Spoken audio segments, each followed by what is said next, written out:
ಈ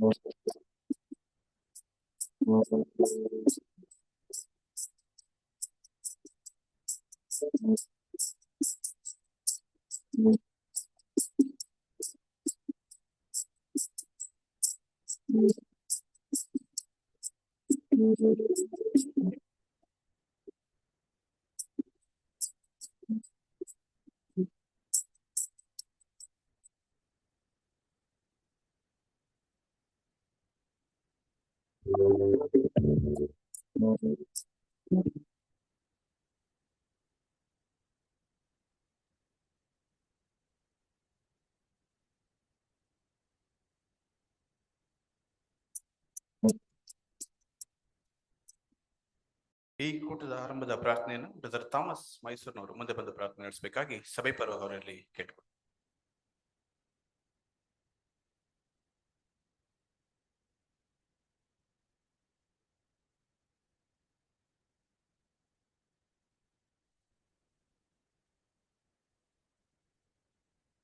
ಪ್ರಾರ್ಥನೆ ಮಾಡೋಣ.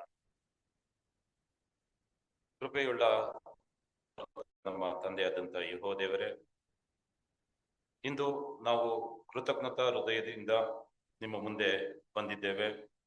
ಕಳೆದ ವರ್ಷದ ನಿಮ್ಮ ಕಾಪಾಡುವಿಕೆ, ಮಾರ್ಗದರ್ಶನ ಮತ್ತು ಅನೇಕ ಆಶೀರ್ವಾದಗಳಿಗಾಗಿ ನಿಮಗೆ ಸ್ತೋತ್ರ ಮತ್ತು ಧನ್ಯವಾದಗಳು. ಎಲ್ಲ ಮಹಿಮೆ ಸ್ವಾಮಿ ನಿಮ್ಮದೇ ಆಗಿರಲಿ.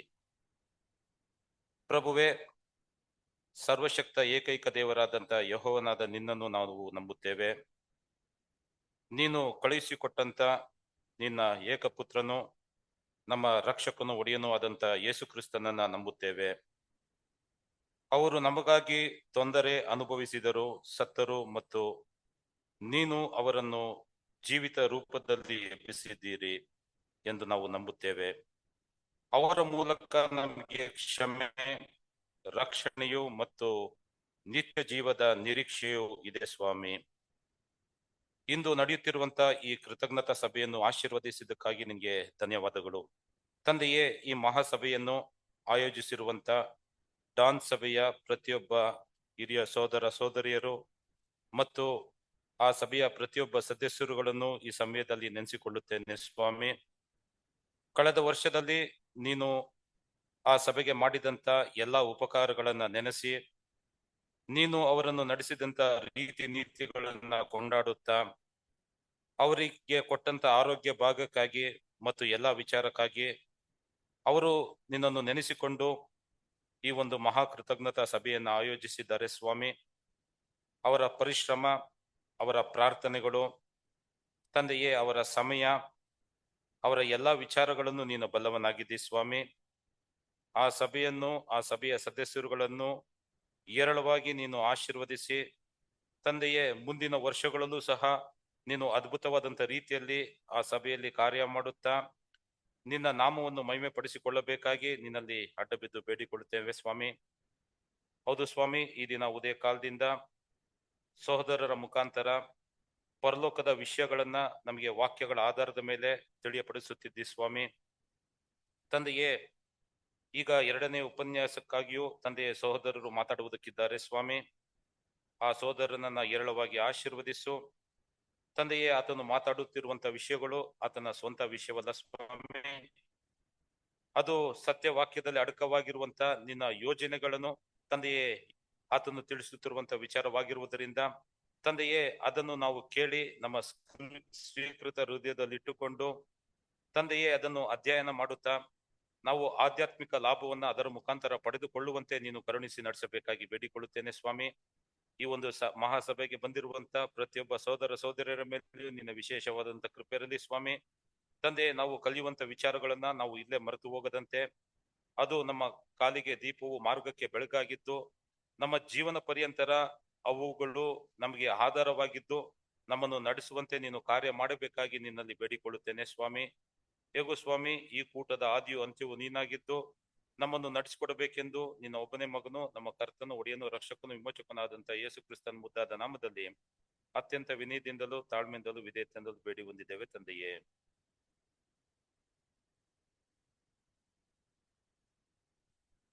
Thank you brother. ಈ ಎರಡನೇ ಪಾಠವನ್ನು ನಾವು ಮುಂದುವರಿಸುವ ಬಗ್ಗೆ ಉಣರ್ವು ಅಂತಕ್ಕಂಥ ಒಂದು ಹೆಡ್ಡಿಂಗ್ ಅಲ್ಲಿ ನಮ್ಮ ಬ್ರದರ್ ಚಂದ್ರನ್ ಕೋತಗಿರಿಯಿಂದ ಬಂದಿರತಕ್ಕಂಥವರು ವಾಕ್ಯ ಸಂದೇಶ ನೀಡ್ತಾರೆ. ಅದಕ್ಕೆ ಹೋಗೋದಕ್ಕೆ ಮುನ್ನ ಅವರು ಆರಿಸ್ಕೊಂಡಿರ್ತಕ್ಕಂಥ ಹೆಡ್ಡಿಂಗ್ ಬಂದ್ಬಿಟ್ಟು ಕೀರ್ತನೆ 103 ವಚನ 1 ಮತ್ತು 2. ಇದನ್ನ ಓದಬೇಕಾಗಿ ನಾನು ಕೇಳ್ಕೊಳ್ತೀನಿ. ಬುಕ್ ಆಫ್ ಸಾಮ್ 103 verse 1 and 2.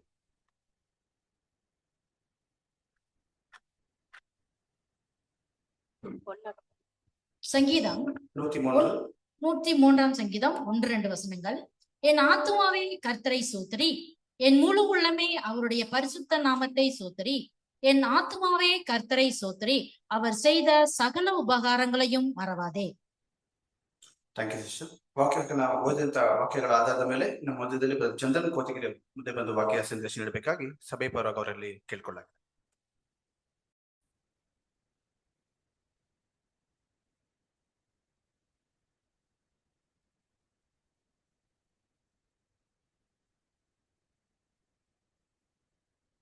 கிறிஸ்துவுக்குள் பிரியமுள்ள சகோதர சகோதரிகளை, நம்முடைய பிதாவாகிய தேவனாலும் கர்த்தராகிய இயேசு கிறிஸ்துவினாலும் கிருபையும் சமாதானமும் உண்டாவதாக என்கிற அன்பின் வாழ்த்துக்களையும் வணக்கத்தையும் உங்கள் அனைவருக்கும் தெரிவித்துக் கொண்டு, தேவனுடைய இந்த கிருபையினாலே இந்த நல்ல நாளிலே நாம் ஒன்று சேர தேவனுடைய மகா பரிசுத்தமான சகல அவர் மகிமைப்படுத்தி வைத்திருக்கிற மேன்மையும் அருமையுமான அவருடைய வார்த்தைகளை தியானிக்கும்படியாக தேவன் கொடுத்த அந்த நல்ல வாய்ப்புக்காக அவருக்கும் அவருடைய குமாரருக்கும் மகிமையை செலுத்தி கொண்டு, கோத்தகிரி பகுதியில இருக்கிற உங்கள் அன்பு சகோதர சகோதரிகளினுடைய அன்பையும் வாழ்த்துக்களையும் தெரிவித்துக் கொள்கிறேன்.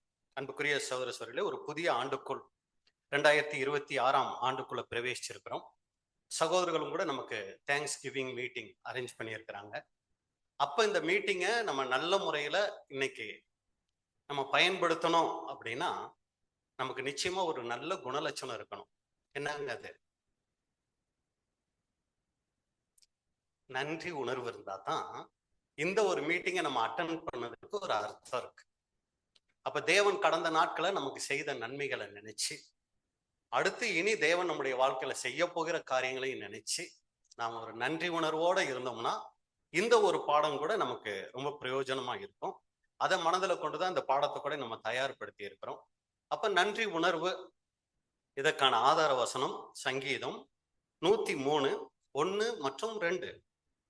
ஆத்துமாவே கர்த்தரை ஸ்தோத்திரி, என் முழு உள்ளமே அவருடைய பரிசுத்த நாமத்தை ஸ்தோத்திரி.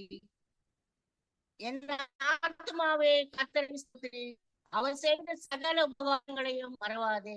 இந்த வசனம் யாருக்கெல்லாம் மனப்பாடமா தெரியாது? இது தெரியாதவங்க இருக்க வாய்ப்பே இல்லைன்னு நினைக்கிறேன். கன்னடத்துல தெரிஞ்சவங்க கன்னடத்துல இதை ஒரு தடவை அப்படியே நீங்க எல்லாரும் சொல்லுங்க. தமிழ்ல தெரிஞ்சவங்க தமிழ்ல சொல்லுங்க. மலையாளத்துல தெரிஞ்சவங்க மலையாளத்துல சொல்லுங்க. இந்தியில தெரிஞ்சவங்க இந்தியில சொல்லுங்க. எல்லாரும் ஒரு தடவை சொல்லிடலாங்களா? நம்ம எல்லாரும் சேர்ந்து, என் ஆத்துமாவே கர்த்தரை ஸ்தோத்தரி, என் முழு உள்ளமே அவருடைய பரிசுத்த நாமத்தை ஸ்தோத்தரி. என் ஆத்துமாவே கர்த்தரை ஸ்தோத்தரி, அவர் செய்த சகல உபகாரங்களையும் மறவாதே. சரி, இப்ப நம்ம என்ன பண்ணலாம்னா, இத ஏதோ நான் சொன்னேங்கிறதுக்காக எல்லாம் சொன்னீங்களா, இல்ல உள்ளத்துல இருந்து சொன்னீங்களா? இல்லைன்னா கடைசியில ஒரு தடவை இதை மறுபடியும் சொல்லுவோம், அப்போ உள்ளத்துல இருந்து சொல்லிடலாம். சரிங்களா? அப்படின்னா இப்ப யாரும் உள்ளத்துல இருந்து சொல்லலையா? சரி சரி, நம்ம பார்க்கலாம். அப்ப நன்றி உணர்வு. நன்றி உணர்வு என்றால் என்ன அப்படின்னா, தேவன் நமக்கு செய்த நன்மைகளை எல்லாம் மனசுல வச்சு நம்ம அவருக்கு நன்றி செலுத்துறது தான் நன்றி உணர்வு. அப்போ ஒரு கேள்வி, பிரதர், அது இந்த மாதிரி ஒரு கூடுகை அனுசரிச்சு வருஷத்துல அந்த முதல் வாரத்துல இப்படி செய்யறது மட்டும்தான் அது நன்றி உணர்வா பிரதர் அப்படின்னா இல்ல. இது நம்ம எல்லாரும் சேர்ந்து தேவனை மகிமைப்படுத்துகிறதுக்கு சகோதரர்கள் நமக்கு ஏற்படுத்தி கொடுத்துருக்கு ஒரு மிகப்பெரிய வாய்ப்பு. அதே நேரத்தில் இந்த நன்றி உணர்வு எப்படியெல்லாம் நமக்கு வெளிப்படணும் அப்படின்னா, ஒவ்வொரு நாளும் காலையில எழுந்ததும் ஆண்டவருக்கு நன்றி செலுத்தணும். அன்னைக்கு நைட்டு தூங்க போறதுக்கு முன்னாடி ஆண்டவருக்கு இந்த நாள் முழுக்க என்னை வழி நடத்துனீங்களே நன்றி செலுத்தணும். ஒவ்வொரு வாரத்தினுடைய முடிவுலையும் நன்றி செலுத்தணும். ஒவ்வொரு வாரத்தினுடைய ஆரம்பத்திலையும் நன்றி செலுத்தணும். ஒவ்வொரு மாதத்தினுடைய முதல்லையும் நன்றி செலுத்தணும். ஒவ்வொரு மாதத்தினுடைய கடைசியிலையும் நன்றி செலுத்தணும். அதே போல ஒவ்வொரு வருஷத்தினுடைய ஆரம்பத்திலையும் நம்ம நன்றி செலுத்தணும். வருஷத்தினுடைய முடிவுலையும் நம்ம நன்றி செலுத்தணும். இன்னைக்கு நம்ம கூடி வந்திருக்கிறதோட நோக்கம், தேவன் நமக்கு இப்படிப்பட்ட ஒரு வாய்ப்பை கொடுத்திருக்கிறார். சகோதர சகோதரிகளை எல்லாரும் இணைஞ்சு தேவன் நம்முடைய வாழ்க்கையில செய்த நன்மைகளை நினைச்சு அவருக்கு நன்றி செலுத்துறது மிகப்பெரிய ஒரு ஆசீர்வாதம் இருக்கும் அன்புக்குரிய சகோதர சகோதரி. அப்ப இன்னைக்கு நாம் பார்க்க போகிற காரியம் என்ன அப்படின்னு சொல்லி பாத்தீங்கன்னா, ஏன் இந்த நன்றி உணர்வு ஒரு தேவ பிள்ளைக்கு அவசியம்? ஏன் ஆண்டவருக்கு நன்றி செலுத்தணும்? ஏன் ஆண்டவரை துதிக்கணும்? ஏன் அவரை மகிமைப்படுத்தணும்? இதுக்கான பதில் பார்க்க போறோம். அடுத்து எப்பவெல்லாம் ஆண்டவருக்கு நன்றி செலுத்தணும் அதை குறிச்சு பார்க்க போறோம். கடைசியா இந்த நன்றி உணர்வு நமக்குள்ள வர முடியாதபடி தடை செய்யக்கூடிய காரியங்கள் என்ன? இது மூன்றுக்கான காரியங்கள் தான் இன்னைக்கு நம்ம பார்க்க போறோம். பார்க்கலாம் இல்லைங்களா? எல்லாம் உற்சாகமா இருக்கீங்களா? எல்லாம் இருக்கீங்களா? சரி, ரொம்ப சந்தோஷம். அப்ப முதல் கேள்வி, ஏன் நன்றி உணர்வு ஒரு தேவ பிள்ளைக்கு அவசியம் அப்படின்னு சொல்லி பாத்தீங்கன்னா, முதல் காரியம், ஏன் ஒரு தேவ பிள்ளைக்கு நன்றி உணர்வு அவசியம்னா, நாம நன்றி உணர்வோட இருக்கிறது தேவ சித்தம். இன்னொரு வகையில சொன்னா தேவ திட்டம். தேவன் நம்மளை தெரிந்து கொண்டதோட நோக்கமே எதுக்கு தெரியுங்களா? நாம நன்றி உணர்வோட இருக்கணுங்கிறதுக்கு தான். இதுக்கு முதல் இஸ்ரேல் ஜனங்களை நம்ம எடுத்துக்கிட்டோம் அப்படின்னா, இஸ்ரேல் ஜனங்களை தேவன் தெரிந்து கொண்டா எகிப்து தேசத்துல போய் 430 வருஷம் கழிச்சு அவங்களை அழைச்சிட்டு வராரு. அவங்கள வனாந்தரத்துல நடத்துறாரு. அப்புறம் அவங்களுக்குன்னு ஒரு தேசத்தை ஆயத்தப்படுத்தி கொடுத்து அவங்களுக்கு தேவையான எல்லாத்தையும் கொடுத்து அவங்கள வழி நடத்துறாரு. வனாந்தரத்துல பாத்தீங்கன்னா அவங்க செருப்பு தேயல, அடுத்து துணி அழுக்காகல, அப்புறம் எல்லாமே நல்லா இருந்துச்சு. எதுக்கு எல்லாம் யோசிச்சுட்டு எல்லாமே நல்ல விதமா அவங்களுக்கு இருந்துச்சு.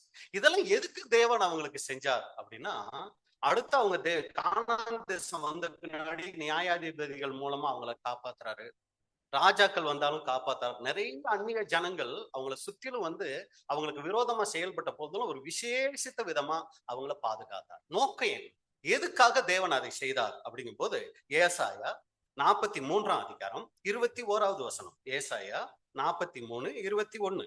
இந்த ஜனத்தை எனக்கென்று ஏற்படுத்தினேன், இவர்கள் என் துதியை சொல்லி வருவார்கள். பாத்தீங்களா? அந்த இஸ்ரேல் ஜனங்களை தெரிந்து கொண்டதனுடைய நோக்கமே எதுக்கு அப்படின்னு சொல்லி பாத்தீங்கன்னா, அவங்க எப்பவுமே தேவனை துதிக்கணுமா, தேவனை மகிமைப்படுத்தணுமா. இதை இன்னொரு மொழிபெயர்ப்புல பாத்தீங்கன்னா, என் ஜனங்களை எனக்காக படைத்தேன், அவர்கள் என் புகழை பரப்ப வேண்டும் என்பதற்காக அவர்களை உருவாக்கினேன். அவர்களை உருவாக்குனதோட நோக்கமே அவங்க எப்பவுமே ஆண்டவரை துதிக்கணும், மகிமைப்படுத்தணும்னு தானே. இப்படி ஆண்டவருடைய திட்டம் ஜனங்கள் அவரை மகிமைப்படுத்தணும், துதிக்கணும்னு இருக்கும்போது, இன்னொருத்தர் இருக்கிறார். அவருடைய திட்டம் என்னவா இருக்கும்? இன்னொருத்தர் யாருங்க? உங்களுக்கு எல்லாம் தமிழ் எல்லாருக்கும் நல்லா தெரியும்ல?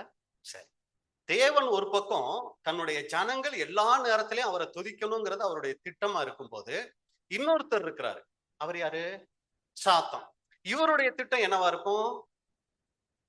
எப்பவுமே என்ன பண்ணிக்கிட்டு இருக்கணும் ஜனங்கள்?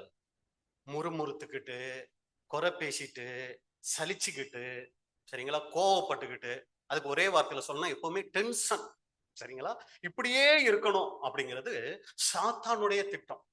இதுக்கு பாருங்க, நல்லா புரிஞ்சுக்கொள்ளணும் அப்படின்னா, வேதத்துல தேவன் முதல் இந்த மனுஷங்களுக்கு ஏதாவது கொடுக்கணும்னு ஆசைப்பட்டுட்டார். அதை லெட்டர் மூலமா கொடுக்கணும்னு ஆசைப்பட்டார். அந்த லெட்டர் எதுங்க? இதுதான் அந்த லெட்டர், சரிங்களா. இதுல முதல் தேவன் எழுதிட்ட வார்த்தை என்ன? புரிஞ்சு இல்லைங்களா? தேவன் மனுஷருக்கு தன்னுடைய மனசை கொடுக்கணும்னு நினைச்சிட்டாரு. தான் ஃபர்ஸ்ட் ஆண்டவர் இந்த மனுஷனுக்கு கொடுக்கணும்னு நினைச்சு முதல் இப்ப உதாரணத்துக்கு நம்ம புரிஞ்சுக்கிற மாதிரி சொன்னோம்னா, ஒருத்தருக்கு லெட்டர் எழுதுறோம்னு வச்சுக்கோமே, நமக்கு ரொம்ப பிடிச்சவங்களுக்கு எப்படி லெட்டர் ஆரம்பிப்போம்? அன்புள்ள, அன்பு நிறைந்த, அப்படிதான் ஆரம்பிப்போம். மை டியர் அப்படி ஆரம்பிப்போம். இது மாதிரி தேவன் ஃபர்ஸ்ட் ஆரம்பிச்ச வார்த்தை என்ன தெரியுங்களா? ஆதியிலே வார்த்தை இருந்ததா? இல்லை. முதல் புக் எழுதுறீங்களா? யோபு. முதல் வார்த்தை என்ன தெரியுங்களா அவர் எழுதினாரு? ஊத்ஸ் தேசத்திலே யோபு என்னும் பெயர் கொண்ட ஒரு மனுஷன் இருந்தான். அந்த மனுஷன் உத்தமனும் சன்மார்க்கனும் தேவனுக்கு பயந்து பொல்லாப்புக்கு விலகுகிறவனுமா இருந்தான். இதாங்க ஆண்டவர் ஃபர்ஸ்ட் மனுஷனுக்கு எழுதி கொடுக்கணும்னு நினைச்சிட்டாரு. மொழிபெயர்க்கும் போது நம்ம வருஷப்படுத்தும் போது முதல்ல உலகத்தை தேவன் எப்படி படைச்சாருன்னு சொல்லி, ஆதியிலே தேவன் வானத்தையும் பூமியும் உண்டாக்கினார்னு சொல்லி ஆரம்பிச்சுட்டாங்க. ஆனா தேவனுடைய பார்வையில முதல் எழுதின வார்த்தை எழுதுறீங்களா? இதுதான். அப்ப தேவன் நம்ம கிட்ட விரும்பிட்ட காரியம் என்னன்னா, அவருக்கு பிரியமான ஒரு வாழ்க்கை வாழணும். அததான் ஃபர்ஸ்ட் அவர் பாக்குறாரு. அப்புறம் தான் கீழே பாத்தீங்கன்னா அவருக்கு இருந்த சொத்து இதெல்லாம் எழுதியிருப்பாங்க. நம்மள எழுத சொன்னா இன்னும் ஃபர்ஸ்ட் எழுதுவோம். ஃபர்ஸ்ட் சொத்தெல்லாம் எழுதிட்டு அப்புறம் தான் கீழே அவங்க யாருன்னு எழுதுவோம். சரிங்களா? ஆனா தேவன் முதல் அவருக்கு பிடிச்ச குணமுள்ள ஒரு மனுஷனை உலகத்திலேயே பாக்குறார். பின்னாடி சொல்லுவார், இவனை போல ஒருத்தரும் இல்லம்பாரு. அதத்தான் ஃபர்ஸ்ட் எழுதிட்டு அப்புறம் தான் அவரை பத்தி எழுது. இந்த யோபு கிட்ட இருந்த முக்கியமான குணலட்சணம் என்னன்னா, எப்பவுமே எல்லாத்துக்கும் ஆண்டவருக்கு நன்றி செலுத்துறார். தன்னுடைய பிள்ளைகள் ஒண்ணு சேர்ந்து பேசி சாப்பிட்டாங்கன்னா அதுல ஏதாவது தப்பு வந்துருமோன்னு சொல்லி என்ன தெரியுங்களா பண்ணுவாரு? அதுக்கு ஆண்டவருக்கு ஒரு பலி செலுத்தி, ஐயோ ஆண்டவர் மனசை துக்கப்படுத்திடக்கூடாது அப்படின்னு நினைக்கக்கூடியவர் இந்த யோபு. இப்படி இருந்துகிட்டு இருக்கும் போதுதான் சாத்தான் என்ன தெரியுங்களா சொன்னாரு? நீங்க யோபு கேட்டதையெல்லாம் கொடுக்குறீங்க, யோபு என்ன கேட்டாலும் அதை செஞ்சிடறீங்க, கொஞ்சம் நிறுத்தி பாருங்க. யோபு ஒரு காரியம் செய்வார். என்ன செய்வாரு? உமது முகத்துக்கு முன்பாக தூஷிக்கானோ பாரும். அப்ப பாருங்க, தேவனுடைய நோக்கம் எந்த நேரமும் அவருடைய பிள்ளைகள் அவரை துதிக்கணும்னு சொல்லி, சாத்தானுடைய திட்டம் என்ன தெரியுங்களா? எப்படியாவது அவருடைய பிள்ளைகள் என்ன பண்ணணும்? அவரை தூஷிக்கணும், முறுமுறுக்கணும். அதுதான் எண்ணம். வசனம் வாசிச்சிடலாம். யோபு 1:9 முதல். யோபு 1:9 முதல். அதற்கு சாத்தான் கர்த்தருக்கு பிரதியுத்தரமாக, யோபு விருதாவாக தேவனுக்கு பயந்து நடக்கிறான். பாருங்க, தேவனுக்கிட்ட போயிட்டு யோபு சும்மாவா உங்களுக்கு பயந்து நடக்கிறாரு? நீர் அவனையும் அவன் வீட்டையும் அவனுக்கு உண்டான எல்லாவற்றையும் சுற்றி வேலி அடைக்கவில்லையோ? அவருக்கு இருக்க எல்லாத்தையும் சுத்தி நீங்க வேலி அடைச்சு வச்சிருக்கீங்க. அவன் கைகளின் கிரியை ஆசீர்வதித்து அவர் என்ன செஞ்சாலும் நீங்க ஆசீர்வதிக்கிறீங்க. அவனுடைய சம்பத்து தேசத்தில் பெருகிற்று. அவருடைய சம்பத்து தேசத்துல பெருகி போயிருக்கு. ஆனாலும் முக்கியம், நம்ம அண்டர்லைன் பண்ண வேண்டிய விஷயம் என்ன தெரியுங்களா? ஆனாலும் இதெல்லாம் நீங்க செஞ்சுக்கிட்டு இருக்கிறீங்க, அவர் உங்களை துதிச்சுக்கிட்டு இருக்கிறார். ஆனாலும் உம்முடைய கையை நீட்டி அவனுக்கு உண்டானவைகளை எல்லாம் தொடுவீரானால், அப்பொழுது அவன் உமது முகத்துக்கு எதிரே உம்மை தூஷிக்கானோ பாரோம் என்றான். உம்முடைய கையை நீட்டி அவனுக்கு உண்டானவை எல்லாம் தொடுவீரானால், அப்பொழுது அவன் உமது முகத்துக்கு எதிரே உம்மை தூஷிக்கானோ பாரும். இது இன்னொரு மொழிபெயர்ப்புல, நீங்க மட்டும் உங்க கையை நீட்டி அவனிடம் இருக்கிற எல்லாவற்றையும் தொட்டு பாருங்கள், அதாவது தாக்கி பாருங்கள், கண்டிப்பாக உங்கள் முகத்துக்கு நேராகவே அவன் உங்களை திட்டி தீர்ப்பான். பாருங்க, 2 குரூப் பார்த்துட்டோம். ஒண்ணு, தேவனுடைய திட்டம், தன்னுடைய ஜனங்கள் எல்லா சூழ்நிலையிலையும் அவரை துதிக்கணும், மகிமைப்படுத்தணும். சாத்தானுடைய திட்டம், எல்லா சூழ்நிலையிலையும் தேவன் அவருடைய ஜனங்கள் என்ன பண்ணணும்? அவருடைய ஜனங்கள்னு இல்ல, எல்லாருமே என்ன பண்ணிக்கிட்டே இருக்கணும்? தேவனை திட்டி தீர்த்துக்கிட்டே இருக்கணும், முறுமுறுத்துக்கிட்டே இருக்கணும், எரிச்சலோடையே இருக்கணும், கோபமாவே பேசிக்கிட்டு இருக்கணும், சலிப்பும் குறை பேசுதலுமாவே இருக்கணும். சரிங்களா? இது சாத்தானுடைய திட்டம். இப்ப நம்ம கிட்ட ஒரு கேள்வி. கடந்த 2025ஆம் வருடத்துல தேவ சித்தத்தை நம்ம அதிகமா நிறைவேற்றணுமா, சாத்தானுடைய சித்தத்தை அதிகமா நிறைவேற்றணுமா? கொஞ்சம் கஷ்டமா தான் இருக்கும். அப்ப அன்புக்குரிய சகோதரர்களே பாருங்க, தேவனுக்கு நம்மை குறித்த ஒரு திட்டம் இருக்குது, சாத்தானுக்கு நம்மை குறித்த ஒரு திட்டம் இருக்கு. இதுல நம்ம எந்த திட்டத்தை நிறைவேற்றுறோங்கிறதுல ரொம்ப கவனமா இருக்கணும். நம்ம சலிச்சுட்டு குறை பேசிக்கிட்டு முறுமுறுத்துக்கிட்டு இப்படி எல்லாம் இருக்கும்போது சாத்தான அங்க மகிமைப்படுத்துறோம். அதே நேரத்துல எல்லா சூழ்நிலைகள் மத்தியிலையும், ஆண்டவரே நீங்க எதை செஞ்சாலும் அதுக்கு பின்னாடி நன்மை இருக்கும். எனக்கு இப்ப அது நன்மையா தெரியல, ரொம்ப கஷ்டமா தான் இருக்கு. என் பிள்ளைகளுடைய வாழ்க்கையில நடக்கிற பிரச்சனைகளை பார்க்கும்போது, என் கணவனை நினைக்கும் போது, என் மனைவியை நினைக்கும் போது, என் வேலை செய்யற இடத்துல எனக்கு வர்ற அவமானங்களை பார்க்கும்போது, சபையில எனக்கு நடக்கிற ஒரு சில சூழ்நிலைகளை எல்லாம் பார்க்கும்போது எனக்கு கோபம், எரிச்சல், கசப்பு வரதான் செய்யுது. ஆனா இதுக்கு பின்னாடி நீங்க ஏதோ ஒரு நன்மை வச்சிருக்கீங்கப்பா, அதனால இதன் மத்தியில நான் உங்களை துதிக்கிறேன், நான் எப்படி இருக்கணும்னு எனக்கு சொல்லி கொடுங்கிற பிள்ளைகளையும் பாக்குறாரு. இத பத்தி கவலையே இல்லாம எப்ப பார்த்தாலும் முறுமுறுக்கிறவங்களையும் பார்க்கிறாரு. ஒரு பக்கம் தேவனுக்குள்ள வந்துட்டு, தேவனே உங்க சித்தம் செய்ய வரேன்னு சொல்லிட்டு முழுக்க முழுக்க சாத்தானுடைய சித்தம் செய்கிற ஒரு வகுப்பாரும் நமக்குள்ள இருக்காங்க. அதே நேரத்துல எல்லா சூழ்நிலைகளையும் தேவனுடைய சித்தத்தை செய்யக்கூடிய ஜனங்களும் நம்ம மத்தியில இருக்கிறாங்க. இதுல நம்ம யாரா இருக்கிறோம்? கொஞ்சம் அவங்களுக்கு சபையில பிரச்சனையை உண்டு பண்ணி பாருங்களேன், கொஞ்சம் குடும்பத்துல கொஞ்சம் பிரச்சனையை உண்டு பண்ணி பாருங்களேன். வேலையில கொஞ்சம் பிரச்சனையை உண்டு பண்ணி பாருங்களேன். உங்க முகத்துக்கு முன்பாக உங்களை திட்டி தீர்க்க மாட்டாங்களான்னு கொஞ்சம் பாருங்க. இது 2025ல சாத்தான் நம்மளை பார்த்து தேவனுகிட்ட சொன்னது. அன்னைக்கு யோபுவை பார்த்து தேவன் யோபுவை பத்தி சாத்தான் கிட்ட சொல்றாரு, அப்படியெல்லாம் ஒண்ணும் கிடையாது, நீங்க நினைக்கிற மாதிரி எல்லாம் என் தாசன் யோபு கிடையாது, அவர் அப்படியெல்லாம் செய்ய மாட்டார், வேணும்னா நீயே முயற்சி பண்ணிப்பார் அப்படின்னு சொல்லும் போது யோபு இப்ப என்ன பண்ணாரு? யோபு 1ஆம் அதிகாரம் 21, 22. யோபு 1, 21 மற்றும் 22. நிர்வாணி என் தாயின் கர்ப்பத்திலிருந்து வந்தேன், நிர்வாணியா என் தாயின் கர்ப்பத்திலிருந்து வந்தேன், அவ்விடத்துக்கு திரும்புவேன். கர்த்தர் கொடுத்தார், கர்த்தர் எடுத்தார், கர்த்தருடைய நாமத்துக்கு சோத்திரம் என்றான். யோபு பாருங்க, அந்த மாதிரி சூழ்நிலைகள்ல தேவ சித்தத்தை அங்க என்ன பண்ணிட்டாரு? நிறைவேற்றிட்டாரு. தேவன் என்ன விரும்பினாரோ அதை யோபு செஞ்சாரு. சாதாரண விஷயமா அப்படி சொல்றதுக்கு? பிள்ளைகள் எல்லாம் செத்துட்டாங்க, சொத்தெல்லாம் அழிஞ்சு போச்சு, அடுத்து உட்கார முடியாது, நடக்க முடியாது. ஏன் காரணம் என்ன? உட்கார்ற இடத்துல எல்லாம் புண்ணு, நடக்கிற கால் பாதமெல்லாம் புண்ணு, உச்சந்தலை முதல் உள்ளங்கால் வரைக்கும் வசனம் சொல்லுது, ஃபுல்லா புண்ணு, ஃபுல்லா ஸ்மெல் வந்துட்டு இருக்குது. எந்த ஆயின்மெண்ட் போட்டாலும் சரியாகாது.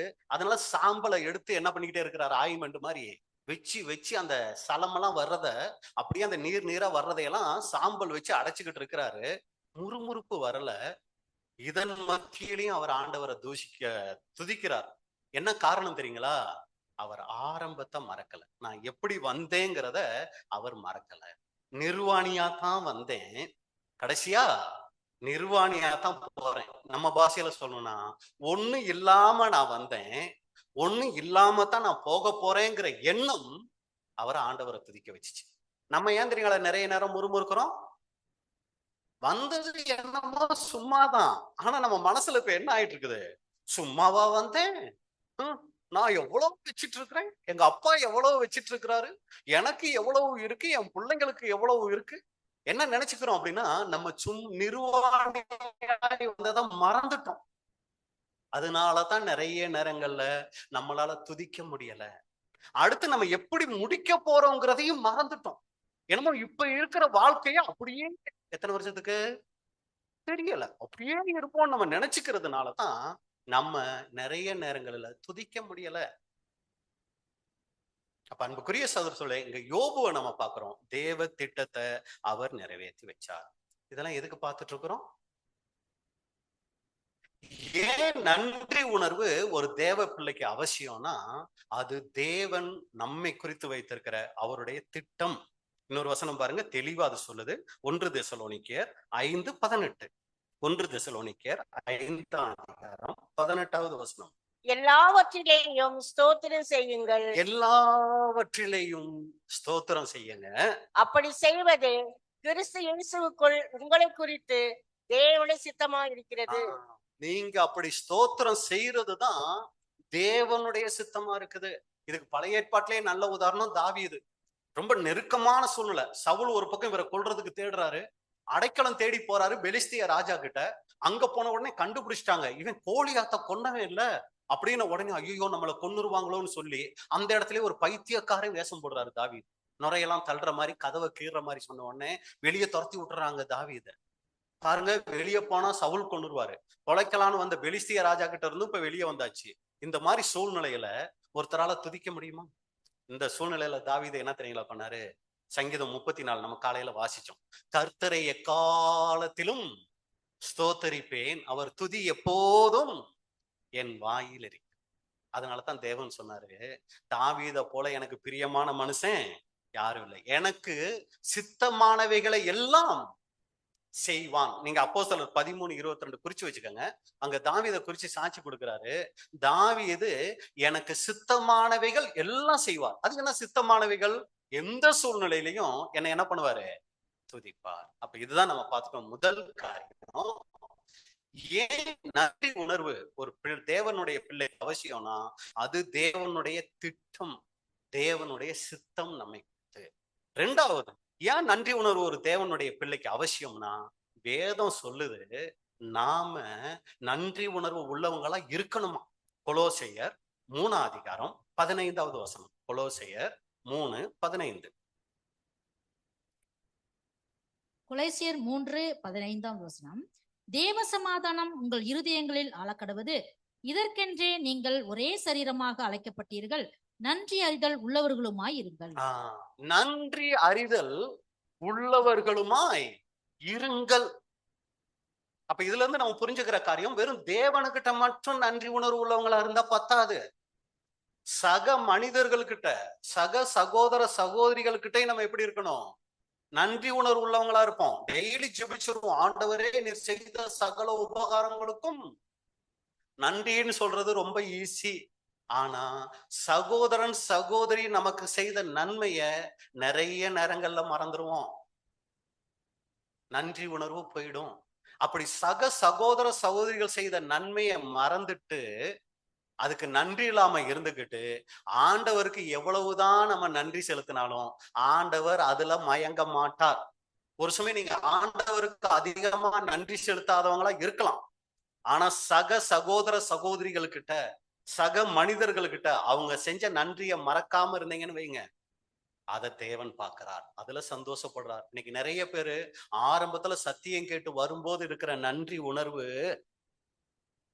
நாள் ஆக ஆக குறைஞ்சு போகுதுங்க. சத்தியம் கொடுத்த அந்த சகோதரர் ஆரம்பத்துல தெய்வமா பார்ப்பாங்க, அப்படியெல்லாம் பார்க்க சொல்லல, தெய்வமா பார்த்துட்டு குறிப்பிட்ட காலத்துக்கு அப்புறம் காலில் போட்டு என்ன தெரியுங்களா பண்ணுவாங்க? அப்படியா மிதிப்பாங்க. காரணம் என்ன தெரியுங்களா? நன்றி உணர்வு இல்ல. அடே, இந்த ஒரு சகோதரன் மூலமா, அந்த சகோதரி மூலமா தேவன் நமக்கு இவ்வளவு நன்மைகள் செய்தாரே, மறந்து போகுது.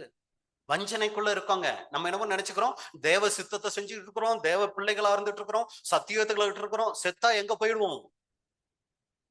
பரலோகம் போயிடுவோம் நினைச்சுக்கிட்டு இருக்கிறோம். ஆனா தேவன் பாக்குறாரு, ஃபர்ஸ்ட் உனக்குள்ள இந்த குணம் இருக்குதா? எனக்கு நன்றி உள்ளவனா இரு. ஓகே, நீ பாக்குற சக மனிதர்களுக்கு நன்றி உணர்வு உள்ளவங்களாக இருக்கிறீங்களா? அத தேவன் கவனிக்கிறார். ஆனா நாம ஒருத்தர் செஞ்ச நன்மையை சீக்கிரம் மறந்துடுவோம். மீதி அவங்க செஞ்ச ஒரு சின்ன தீமையை கூட என்ன பண்ண மாட்டோம்? மறக்கவே மாட்டோங்க. இதுவும் கூட வஞ்சனை இருக்கு பிரதர், மனசை விட்டு போக மாட்டேங்குது பிரதர் அப்படின்னீங்கன்னா அப்படியே தேவன்கிட்ட போய் சொல்லணும். அப்ப பாருங்க, அவங்க செஞ்ச நன்மையெல்லாம் எனக்கு மறந்து போகுது, ஆனா இந்த தீமை தான் என் மனசுல நிறைஞ்சு இருக்கு. நான் உங்க பிள்ளை இல்ல, நான் இந்த சுபாவத்தோட இருக்கிறது உங்க சித்தம் இல்லைல்ல, ஏன் என் மனசு இப்படி இருக்குது? இதை என்னை விட்டு சரி செய்யுங்க. அவங்க செஞ்ச நன்மை என் மனசுல நிறைய வரட்டும், அவங்க செஞ்ச தீமையை உடனே மறக்கிறதுக்கு எனக்கு உதவி செய்யுங்க அப்படின்னு சொல்லி நம்ம ஜெபிக்கணும். அதாவது தீமை மறக்கணுங்கிறதுக்காக நம்ம போய் ஒப்புரவாகி அவங்களோட இதாகணும்லாம் சொல்ல வரல. ஒரு சமயம் தவறானவர்களா இருக்காங்களா, கசப்பான எண்ணம் இருந்தா அதை எடுத்துடணும். இப்போ ஒரு நல்ல ஒரு சகோதரன் இருக்கிறாரு, அவர் ஒரு நல்ல பிசினஸ் பண்ணிட்டு இருக்கிறாரு, அவருக்கு கீழே ஒருத்தர் வேலை செய்யறாரு, ஃபுல்லா திருடிட்டார், ஃபுல்லா திருட்டு வேலை செய்யறாரு. இப்ப அவர் என்ன பண்றாரு? அவரு வேலையை விட்டு நிறுத்திட்டாரு. அவரை மன்னிக்கணுமா இல்ல வேலையை விட்டு நிறுத்தணுமா? எது சரி?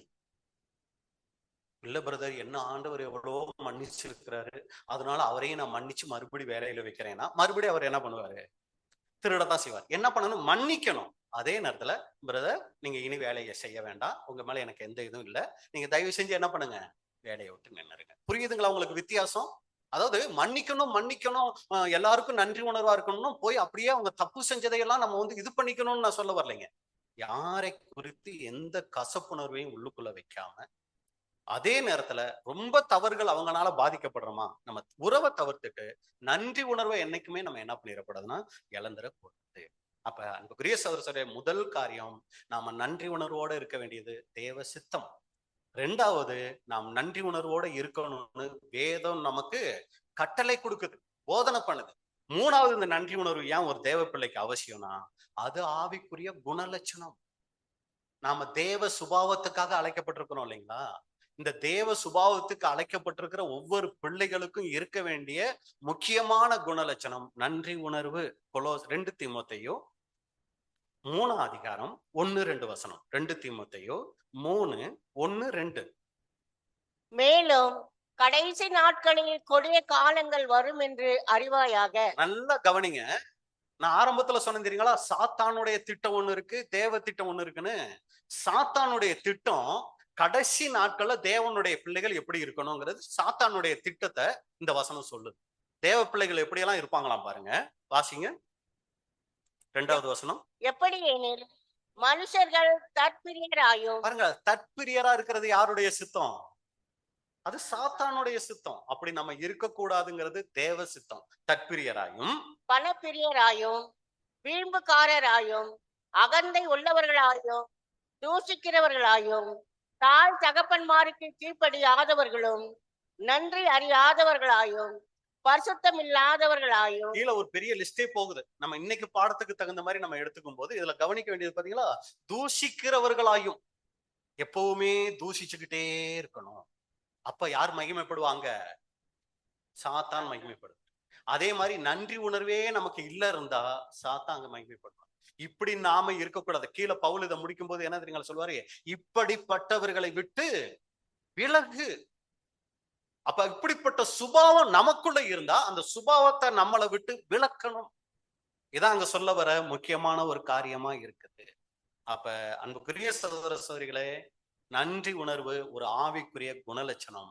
நாம அப்படிப்பட்டவர்களா இருக்கணும். 4வது, ஏன் ஒரு தேவனுடைய பிள்ளைக்கு நன்றி உணர்வு அவசியம்னா, அது நம்ம வாழ்க்கையை சீர்படுத்தும்.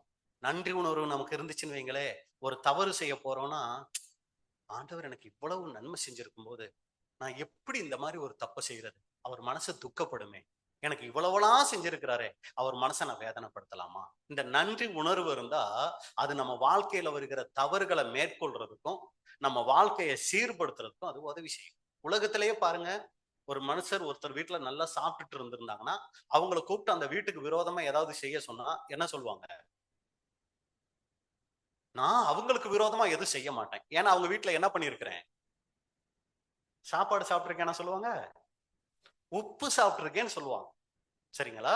அப்ப அன்புக்குரிய சகோதர சகோதரிகளே, பாருங்க, உலக மனுஷனே தனக்கு போஷிச்ச ஒரு மனுஷனுக்கு, ஒரு சாப்பாடு போட்ட ஒருத்தருக்கு விரோதமா ஒரு காரியம் செய்ய சொன்னா நான் அதை செய்ய மாட்டேன், ஏன்னா அவங்க வீட்டுல நான் சாப்பிட்டு இருக்கிறேங்கிற அந்த நன்றி உணர்வு அவங்களுக்கு விரோதமா செயல்படுறத தடுக்குது.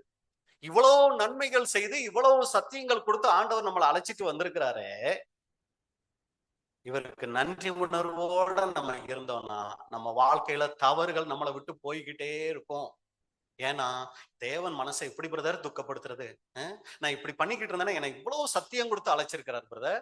வேசி பிள்ளையா இருந்தேன், அப்பாவே யாருன்னு தெரியாம இருந்தேன், ஆனா அந்த சத்தியம் கொடுத்து அப்பா யாருங்கிறத எனக்கு வெளிப்படுத்தி இருக்கிறார் பிரதர். இப்படி இருக்கும்போது அவர் மனசு துக்கப்படுற மாதிரி நான் நடக்கலாமா?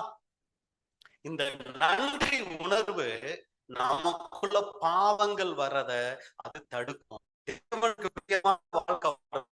விசுவாசத்துல வளர்றதுக்கும் விசேஷமா நம்முடைய வாழ்க்கையை சீர்படுத்துறதுக்கு இந்த நன்றி உணர்வு நமக்கு அவசியமா. இப்ப முதல் கேள்விக்கு பதில் பார்த்துட்டோம்.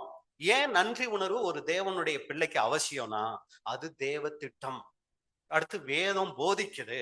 அடுத்து இது ஒரு ஆவிக்குரிய குணலட்சணம். அடுத்து இது நம்முடைய வாழ்க்கையை என்ன பண்ணுது? சீர்படுத்துகிறது. இப்ப 2வது கேள்வி என்னன்னா, எப்பவெல்லாம் நாம நன்றி செலுத்தணும்? எப்பவெல்லாம் நன்றி செலுத்தணும்? எப்பவுமே நன்றி செலுத்தணும். அதான் நம்ம ஏற்கனவே அந்த வசனம் வாசிச்சோம். வாழ்க்கையினுடைய அனைத்து சூழ்நிலைகளிலும், அது எதிர்மறையா இருக்கலாம், இல்ல வேற மாதிரி சாதகமான சூழ்நிலைகளா இருக்கலாம், எல்லா சூழ்நிலைகளையும் ஆண்டவருக்கு நன்றி செலுத்தணும். 1 தெசலோனிக்கேயர் 5:18. எல்லாவற்றிலேயும் ஸ்தோத்திரம் செய்யுங்கள், அப்படி செய்வதே கிறிஸ்து இயேசுவுக்குள் உங்களை குறித்து தேவனுடைய சித்தமா இருக்கிறது. எல்லாவற்றிலையும். யார் இதை சொல்லிட்டா அப்படியே ஒரு மாதிரி தூக்கம் வர மாதிரி இருக்கும், இல்ல இல்லைங்களா? இதை யார் சொல்லிட்டா எல்லாவற்றிலையும் ஸ்தோத்திரம் செய்ய சொல்லி? அப்போஸ்தலன் பவுல். இவர் அதை செஞ்சாரா? நமக்கு போதிக்கிறாரே எல்லாவற்றிலையும் ஸ்தோத்திரம் செய்ய சொல்லி, இவர் அதை செஞ்சாரா? செஞ்சாருங்களா? இப்படி கேள்வி கேட்டா இல்லையோ அப்படின்னு தோணும் இல்லைங்களா? செஞ்சாருங்க. எப்படியெல்லாம் ஒரு ஸ்தோத்திரம் செலுத்தினார் தெரியுங்களா? வாசிங்க ரோமர் 8ஆம் அதிகாரம் 35, 36, 37. ரோமர் 8ஆம் அதிகாரம் 35 முதல். நிமித்தம் எந்நேரமும் கொல்லப்படுகிறோம். பாருங்க, எல்லாவற்றிலையும். அதான் எதெல்லாம் அப்படிங்கிறாரு, எந்த நேரமும் கொல்லப்படுகிறோம், அடிக்கப்படும் ஆடுகளைப் போல எண்ணப்படுகிறோம் என்று எழுதியிருக்கிறபடி நேரிட்டாலும் கிறிஸ்துவின் அன்பை விட்டு நம்மை பிரிப்பவன் யார்? உபத்திரவமோ, முதல் காரியம் உபத்திரவமோ, வியாகுலமோ, ம். துன்பமோ, பசியோ, நிர்வாணமோ, நாசமோசமோ, பட்டயமோ, இதையெல்லாம் சொல்லிட்டு இதுக்குதான் சொல்றாரு. இவை அடுத்த வசனம், இவை எல்லாவற்றிலேயும் இவை எல்லாவற்றிலையும். அங்க ஃபர்ஸ்ட் என்ன வசனம் பார்த்தோம்? எல்லாவற்றிலையும் ஸ்தோத்திரம் செய்யுங்கள்னு சொன்னாரு பாருங்க. அவர் அதை ஃபர்ஸ்ட் செஞ்சார். எதுல எல்லாம் செஞ்சாரு அப்படின்னா, இங்க நம்ம பார்த்துட்டோம். உபத்திரவம், வியாகுலம், துன்பம், பசி, நிர்வாணம், நாசமோசம், பட்டயம் அப்படின்னு சொல்லிட்டு இவை எல்லாவற்றிலேயும் நாம் நம்மில் அன்பு கூறுகிறவராலே முற்றும் ஜெயம் கொள்கிறவர்களாகி இருக்கிறோமே. அவரு இந்த மாதிரி சூழ்நிலைகள் மத்தியில ஆண்டவரை ஸ்தோத்தரிச்சாராம். அவரும் நம்ம போல ஒரு பாடுள்ள மனுஷன்தான். அவரால இப்படி எல்லா சூழ்நிலைகளையும் ஆண்டவரை நன்றி செலுத்த முடிஞ்சிச்சுன்னா, அன்புக்குரிய சகோதர சொல்லி, ஏன் நம்மால முடியாது? ஒரு சவாலா எடுக்கணும். ஏன் என்னால முடியாது? நான் இந்த 2026 என்ன பண்ண போறேன்? அத முயற்சி பண்ண போறேன்.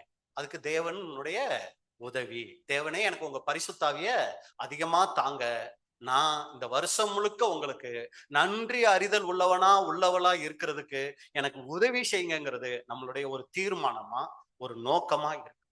அப்ப அன்புக்குரிய சகோதர சொல்றே, எல்லாவற்றிலையும் ஸ்தோத்திரம் செலுத்தணும் போது, எல்லாமே எதிர்மாறா நடக்கும் போது, நாம நல்லதுன்னு செய்கிற காரியங்கள் மற்றவங்களால கெட்டதா பார்க்கப்படும் போது, நாம மற்றவர்களால புறக்கணிக்கப்படும் போது, நாம ஒரு காரியத்துக்காக ஜெபிச்சிருப்போம், அதுக்கான பதில் கிடைக்காத போது, நம்ம ஒரு காரியத்துல லாபம் எதிர்பார்த்திருப்போம், அதுக்கு பதிலாக நஷ்டம் வரும்போது, நாம என்ன பண்ணணும்னா, நாம தேவனுக்கு நன்றி செலுத்தக்கூடியவங்களா இருக்கணும்.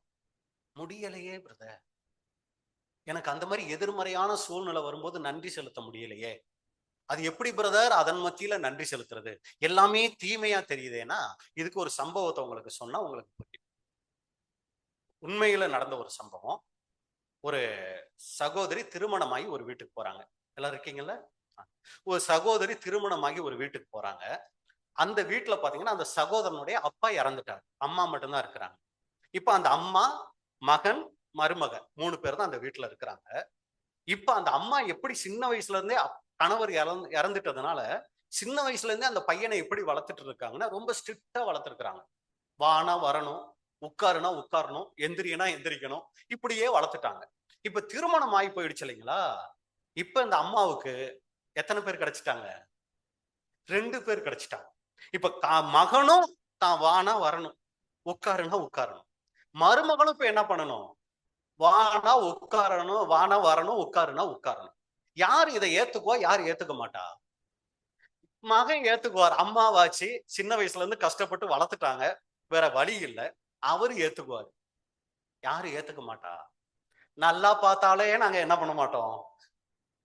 ஏத்துக்க மாட்டோம். இப்படி ஒரு மாமியார் கிடைச்சா ஏத்துக்குவோமா? இந்த அம்மா பயங்கர டென்ஷன் மருமகளுக்கு. ஆரம்பத்துல கொஞ்சம் நல்லா இருந்துச்சு, போக போக என்ன அந்த மாமியாரு, மகன் லேட்டா வந்தா, ஏன் இவ்வளவு லேட்டா வந்த?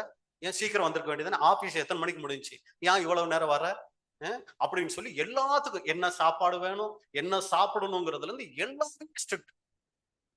மருமக சோர்ந்து போயிட்டாங்க. அதனால இவங்க ஒரு ஜெபம் ஜெபிக்க ஆரம்பிச்சிட்டாங்க. என்ன ஜெபிச்சிருப்பாங்கன்னு நினைக்கிறீங்க? ஆண்டவரே, என் மாமியாரை எடுத்துக்கொள்ளும். சரிங்களா? என் மாமியாரை எடுத்துக்கொள்ளுங்கப்பா, டார்ச்சர் தாங்க முடியல, ஒரே தீமையா இருக்கு இந்த மாமியார் தொல்லை, அதனால தயவு செஞ்சு சீக்கிரம் உமக்கு சித்தமானா என் மாமியாரை எடுத்துக்கங்கன்னு ஜெபம் பண்ண ஆரம்பிச்சிட்டாங்க. அந்த ஜெபத்தை ஒரு நாள் தேவன் என்ன பண்ணிட்டாரு? கேட்டுட்டாரு. மாமியார் இறந்துட்டாங்க. எல்லாருக்கும் துக்கம். இவங்களும் கண்ணு கலங்கின மாதிரி ஒரு ஆக்ட் பண்ணிக்கிட்டு, மருமக உள்ளுக்குள்ள ஒரே சந்தோஷம், அப்பா ஆண்டவர் என் ஜெபத்தை கேட்டுட்டாரு, இனி டார்ச்சரே இல்ல, ஃப்ரீ ஆயிட்டேன் அப்படின்னு சொல்லி இந்த அம்மா ரொம்ப சந்தோஷமா இருக்கிறாங்க. அந்த ஒரு நாள் மட்டும் கொஞ்சம் எல்லாருக்கும் முன்னாடி கொஞ்சம் முகமெல்லாம் கழுவாம தலையெல்லாம் சிவாம துக்கத்தை காமிச்சிட்டு அடுத்த நாள் வந்து ஃப்ரீ பேட் ஆயிட்டாங்க. அப்பா எத்தனை மணி வரைக்கும் வேணாலும் தூங்கலாம், வீட்டுக்காரர் தானே அட்ஜஸ்ட் பண்ணிக்கலாமே, சாப்பாடு செய்யலன்னா என்ன, போய் கடையில சாப்பிட்டுட்டு வேலைக்கு போ அப்படின்னா என்ன பண்ணிடுவார் அவரு? வேற வழி இல்லை. அப்படித்தானே நிறைய வீட்டுல நடக்குது இல்லைங்களா? அவர் சாப்பிட்டு போயிடுவாரு. நைட்டுக்கு வரும்போது அப்படியே ஒரு பார்சல் வாங்கிட்டு வந்துரு அப்படின்னா என்ன பண்ணிடுவாரு? வாங்கிட்டு வந்துருவாரு. இவங்க அம்மா 3 நேரம் என்ன பண்ணிக்கலாம்? டிவி ஆன் பண்ணா ஆஃப் பண்ணாமே இருந்துக்கலாம், போன் எடுத்தாங்கன்னா வைக்காம ரொம்ப ஃப்ரீ ஆயிட்டாங்க. இப்ப தீமையெல்லாம் என்னவாயிடுச்சு இந்த அம்மாவுக்கு? நன்மையா மாறிடுச்சு. ஆனா ஒரு வாரம் ஆகுது, வீட்டுக்காரர் சரியா 6 மணிக்கு வந்துகிட்டு இருந்தவரு 7 மணிக்கு வர ஆரம்பிக்கிறார். கேட்க ஆள் இல்ல. 8 மணிக்கு வர ஆரம்பிக்கிறார். கேட்க ஆள் இல்ல. 9 மணிக்கு வரவரு தண்ணி அடிச்சுட்டு வர்றாரு. கேட்க ஆள் இல்ல. மனைவியை போட்டு அடிக்க ஆரம்பிச்சிட்டாரு. ஏதாவது கேள்வி கேட்டா திட்ட ஆரம்பிச்சிட்டாரு. அவருடைய வாழ்க்கையே சுத்தமா மாறி போச்சு. இப்ப இந்த அம்மா நினைக்கிறாங்க, அன்னைக்கு நான் தீமையா நினைச்சது என் வாழ்க்கையில என்னவா இருந்திருக்கு? நன்மையா இருந்திருக்குது. இந்த மாமியார் இருக்கிற வரைக்கும் எங்க வீட்டுக்காரரு ரொம்ப சரியா இருந்துட்டு இருந்தாரு. ஆனா இந்த மாமியார் இறந்த உடனே என் வீட்டுக்காரருடைய நிலைமையே மாறி போச்சு. ஆண்டவரே மறுபடியும் என் மாமியாரை திரும்ப தாருன்னா தருவாரா? சகோதர சகோதரிகளே, இது உண்மையில நடந்த ஒரு சம்பவம். இன்னைக்கு ஒரு சமயம் நம்மளுடைய வீடுகளில் இது போல மாமனார் மாமியார் இருந்துடலாம். இல்லைன்னா வேலை செய்யற இடத்துல மேல இருக்கிறவங்க ரொம்ப ஸ்ட்ரிக்டா இருந்துடலாம். நமக்கு தெரியாது அதுக்கு பின்னாடி இருக்கிற நன்மை. ஆனா நம்ம என்னத்தை பார்த்துக்கிட்டு இருப்போம்? அந்த தீமையை மட்டும் பார்ப்போம். ஆனா தேவன் இதை நம்மளுடைய நன்மைக்காக அனுமதிச்சிருப்பார். புரிஞ்சு போச்சுங்களா? போகக்கூடாது, புரிஞ்சு வச்சுக்கணும். அப்ப அன்புக்குரிய சகோதரர்களே, இது எந்த வகையில உங்களுக்கு இது என்னால பொறுக்க முடியல பிரதர், என் கணவர் இன்னும் சத்தியத்துக்குள்ள வரல பிரதர், இது நன்மையா இருக்கலாம். அவர் ஒரு சமயம் சத்தியத்துக்குள்ள வந்துட்டா நம்ம சத்தியத்தை விட்டுட்டே வெளியே போறவங்களா இருந்துருவோம். தெரியாதுல்ல நம்மளை பத்தி. யாருக்கு சரியா நம்மளை பத்தி யாருக்கு யாரை பத்தி சரியா தெரியாது? நமக்கு நம்மளை பத்தி சரியா தெரியாதுங்க. ஆண்டவருக்கு நாளைக்கு நம்ம என்ன பண்ணுவோங்கிற வரைக்கும் சரியா தெரியும். அதனாலதான் வசனம் சொல்லுது, நிற்கிறேன் என்று எண்ணுகிறவன் விழாம. ஏன்னா நீ என்னைக்கு நிக்கிறேன்னு சொல்லி ஓவரா பேசிட்டு இருக்கிறியா? நீ என்னைக்கு விழுவங்கிறது எனக்குத்தான் தெரியும். அப்ப எதுக்கு இதை சொல்ல வந்துட்டோம் அப்படின்னா, நம்மளுடைய நிலைமை நாளைக்கு என்னவாகும்னு தேவனுக்கு தெரியாது. இன்னைக்கு நாம சபை வாய்ப்பை அடையணுங்கிறது தேவனுடைய சித்தமா இருக்கும். அதுக்கு ஒரு சமயம் நம்மளுடைய கணவன் சத்தியத்துக்குள்ள வராம இருப்பாரு. அது ஒரு சமயம் நன்மையா இருக்கலாம். அதாவது நான் சத்தியத்துக்குள்ள வர்றது தீமைன்னு சொல்ல வரல. நம்மளை வடிவமைக்கிறதுக்கு அவர் ஒரு கருவியா தேவன் பயன்படுத்திக்கிட்டு இருக்கலாம். அதன் மத்தியில் ஆண்டவருக்கு நன்றி சொல்லுங்க. அவருக்கு ஒரு சாட்சியான வாழ்க்கை வாழுங்க. அதே மாதிரி மனைவி சத்தியத்துக்குள்ள வரலையா? தாங்க முடியல பிரதர், சரியா பிரேயருக்கு வர முடியல. இதன் மத்தியில நம்ம வந்து போறதான் நம்மள சரியா வளர்த்துக்கிட்டு இருக்கோம். அவங்களும் சத்தியத்துக்குள்ள வந்துட்டாங்கன்னா ஒரு சமயம் நம்ம சத்தியத்தை விட்டே ரொம்ப கேவலமா போயிடுவோமோ என்னமோ. தேவனுக்கு தான் தெரியும். அவங்க மத்தியில சாட்சியா வாழ்றதுக்கும் தேவனுக்கு நன்றி செலுத்துறதுக்கும் பழகிக்கும். அப்ப எதுக்கு இதை சொல்ல வந்துட்டோம் அப்படின்னா, எல்லாவற்றிலையும் நமக்கு இப்ப அது தீமையா தான் தெரியும். ஆனா அதுக்கு பின்னாடி வைத்திருக்கிற நன்மை நமக்கு தெரியாது. பாருங்க, வேதத்துல பாருங்க, தாவீதுடைய வாழ்க்கையில எடுத்துக்கோமே, அவருடைய கடைசி இது தெரிஞ்சதுனால நமக்கு எல்லாமே முன்னாடி தெரியுது. தாவீது பயப்படாத தாவீது, சவுல் உன்னை துரத்தினா கூட பின்னாடி நீ ராஜா ஆயிடுவ. ஏன்னா நம்ம படிச்சிட்டோம்ல, நம்ம தாவீதுக்கு ஆறுதல் சொல்லுவோம். தாவீது கோலியாத் வந்தாலும் பயப்படாத, பின்னாடி நீ ராஜா ஆயிடுவ. நீ அதுலாம் கெபிக்குள்ள இருந்தாலும் சாப்பாட்டுக்கே கஷ்டப்பட்டாலும் பயப்படாத, நீ ராஜாவாயிடுவ. நம்ம சொல்லுவோம், தாவீதுக்கு தெரியுமா? ஆனா அவர் விசுவாசிச்சார். எல்லாவற்றிலையும் கர்த்தருக்கு நன்றி செலுத்தினார். யோசேப்பு சகோதரர்கள் பகைக்கும் போது நம்ம சொல்லுவோம், யோசேப்பு கவலைப்படாத, முறுமுறுத்துறாத, நீ பின்னாடியே பார்வோனுக்கு அடுத்து வரப்போற தெரியுமா? நம்ம சொல்லுவோம். இதே மாதிரிதான் நம்முடைய வாழ்க்கையில நாம் சபை வாய்ப்பை அடைவோம். அதனால இப்ப நடக்கிற இந்த மாதிரி சின்ன சின்ன காரியங்களுக்காக முறுமுறுத்துற வேண்டாம். ஆண்டவருக்கு இதன் மத்தியில நன்றி செலுத்துறவங்களா இருப்போம். அப்ப ஏன் நாம் நன்றி செலுத்தணுங்கும் போது, நாம வாழ்க்கையினுடைய எப்பொழுதெல்லாம் நாம் நன்றி செலுத்தணுங்கும் போது எல்லா சூழ்நிலைகளிலும் ஆண்டவருக்கு நன்றி செலுத்தணும். அடுத்து எப்பவெல்லாம் நன்றி செலுத்தணும் அப்படின்னு சொல்லி பாத்தீங்கன்னா, நம்ம எப்பெல்லாம் ஜெபிக்கிறோமோ அப்பெல்லாம் நன்றி செலுத்தக்கூடியவங்களா இருக்கணும். சங்கீதம் 104. சங்கீதம் 104. அவர் வாசல்களில் துதியோடும் அவர் பிரகாரங்களில் புகழ்ச்சியோடும் பிரவேசித்து அவரை துதித்து அவருடைய நாமத்தை ஸ்தோத்திரியுங்கள். அவர் வாசல்களில் அப்படின்னு பாக்குறோம். அப்ப ஆரம்பத்துல தேவனை என்ன பண்ணணும்னா, துதித்து நம்முடைய தொழுகைய, நம்முடைய ஆராதனைய நம்ம மகிமைப்படுத்துகிற விஷயத்த செய்யணும். எடுத்த உடனே ஆண்டவரே ஆண்டவரே நான் வெளியில கிளம்புறேன், என்ன ஆசீர்வதிங்க, ஆத்திரம் சோத்திரம் அப்படியெல்லாம் இருக்க. ஆண்டவருக்கு நன்றி செலுத்தணும். எவ்வளவு காலமா எவ்வளவு கிருபையா நம்மளை நடத்திக்கிட்டு வராரு. ஆண்டவருக்கு நன்றி செலுத்தி நம்மளுடைய ஜெபத்தை ஆரம்பிக்கணும். பிலிப்பியர் 4 அதிகாரம் 6வது வசனம். பிலிப்பியர் 4:6. நீங்கள் ஒன்றுக்கும் கவலைப்படாமல் எல்லாவற்றையும் குறித்து உங்கள் விண்ணப்பங்களை சோத்திரத்தோட கூடிய ஜெபத்தினாலும் வேண்டுதலினாலும் தேவனுக்கு தெரியப்படுத்துங்கள். ஸ்தோத்திரத்தோட கூடிய ஜெபம். அப்ப ஜெபத்துல முன்னாடி என்ன இருக்கணும்? ஸ்தோத்திரம் இருக்கணும். எது இருக்கக்கூடாது? ஸ்தோத்திரம் இருக்கணும். ஜெபத்துக்கு முன்னாடி ஒருபோதும் ஆத்திரம் இருக்கக்கூடாது. கோபத்தோட ஜெபத்தை ஆரம்பிச்சோம்னா அந்த ஜெபம் நல்லா இருக்காது. ஸ்தோத்திரத்தோட நம்மளுடைய ஜெபத்தை ஆரம்பிக்கிறது தேவனுக்கு அங்க மகிமையா இருக்கும். அப்ப எப்பொழுதெல்லாம் நன்றி செலுத்தணும் போது எல்லாவற்றிலையும், எல்லா சூழ்நிலைகளும், சாதகமான சூழ்நிலையா இருக்கலாம், சாதகம் இல்லாத சூழ்நிலையா இருக்கலாம், எல்லாத்துலயும் ஆண்டவருக்கு நன்றி செலுத்தணும். நம்ம ஜெபிக்கும் போது ஸ்தோத்திரத்தோட ஜெபிக்கணும். 2 காரியங்கள் முடிச்சிட்டோம். 3வது காரியம் தான் ரொம்ப முக்கியமான காரியம். நன்றி உணர்வை தடுக்கும் காரியம். பிரதர் சொல்லிட்டீங்க பிரதர், ஆண்டவருக்கு நன்றி செலுத்தணும் தான் நினைக்கிறேன். போன வருஷம் அந்த 2025 ஜனவரி மாசம் கூட அப்படிதான் நினைச்சேன். இந்த தேங்க்ஸ் கிவிங் மீட்டிங் வந்துட்டு போயிட்டு ஆண்டவருக்கு எல்லாத்துலயும் நன்றி செலுத்தணும்னு தான் நினைச்சேன். ஆனா ஒரு நாள் செலுத்தினேன், 2 நாள் செலுத்தினேன், 3வது நாள் வர வர என்ன வந்துடுச்சு, அது தன்னை போல முறுமுறுப்பு வந்துருச்சு. அப்புறம் அது கிடக்குது.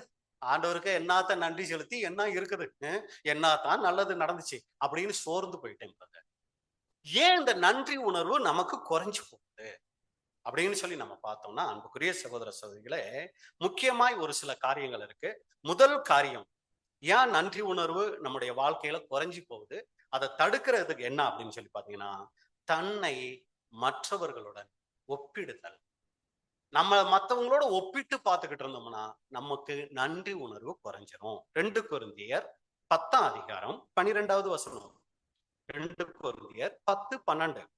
ஆகிலும் தங்களை தாங்களே மெச்சிக்கொள்ளுகிற சிலருக்கு நாங்கள் எங்களை சரியாக்கவும் ஒப்பிடவும் துணிய மாட்டோம். தங்களை கொண்டு தங்களை அளந்து கொண்டு தங்களுக்கே தங்களை ஒப்பிட்டுக் கொள்ளுகிற அவர்கள் புத்திமான்கள் அல்ல. மாம்ச பலவீனத்துல இருக்கிற முக்கியமான ஒரு குணம் என்ன தெரியுங்களா? ஒப்பிட்டு பார்க்கிறது. இது எங்க ஆரம்பிச்சிருச்சு தெரியுங்களா? சின்ன வயசுல இருந்தே நமக்குள்ள ஆரம்பிச்சிருச்சு. வீட்டுல அம்மா என்ன பண்றாங்க, வளர்க்கும் போதே அண்ணனை பாரு, எப்படி இருக்கான் பாரு, தம்பியை பாரு, தங்கச்சிய பாரு, அப்படி யாருமே கிடைக்கலன்னு வைங்க வீட்டுல, பக்கத்து வீட்டுக்கு பிள்ளைய பாரு, மார்க் 99 வாங்கிட்டு வந்திருந்தா கூட 99 தானா, அந்த பக்கத்து வீட்டு பையன் எவ்வளவு வாங்கிட்டு வந்திருக்கான், அம்மா 90மா, 100ன்ட்டான், ஏன் ஒன்னால வாங்க முடியல? அப்ப எப்பவுமே மனுஷ சுபாவம் என்ன தெரியுங்களா? மத்தவங்களோட ஒப்பிட்டு பார்த்து வளர்றதே மனுஷருடைய ஒரு சுபாவமா இருக்குது.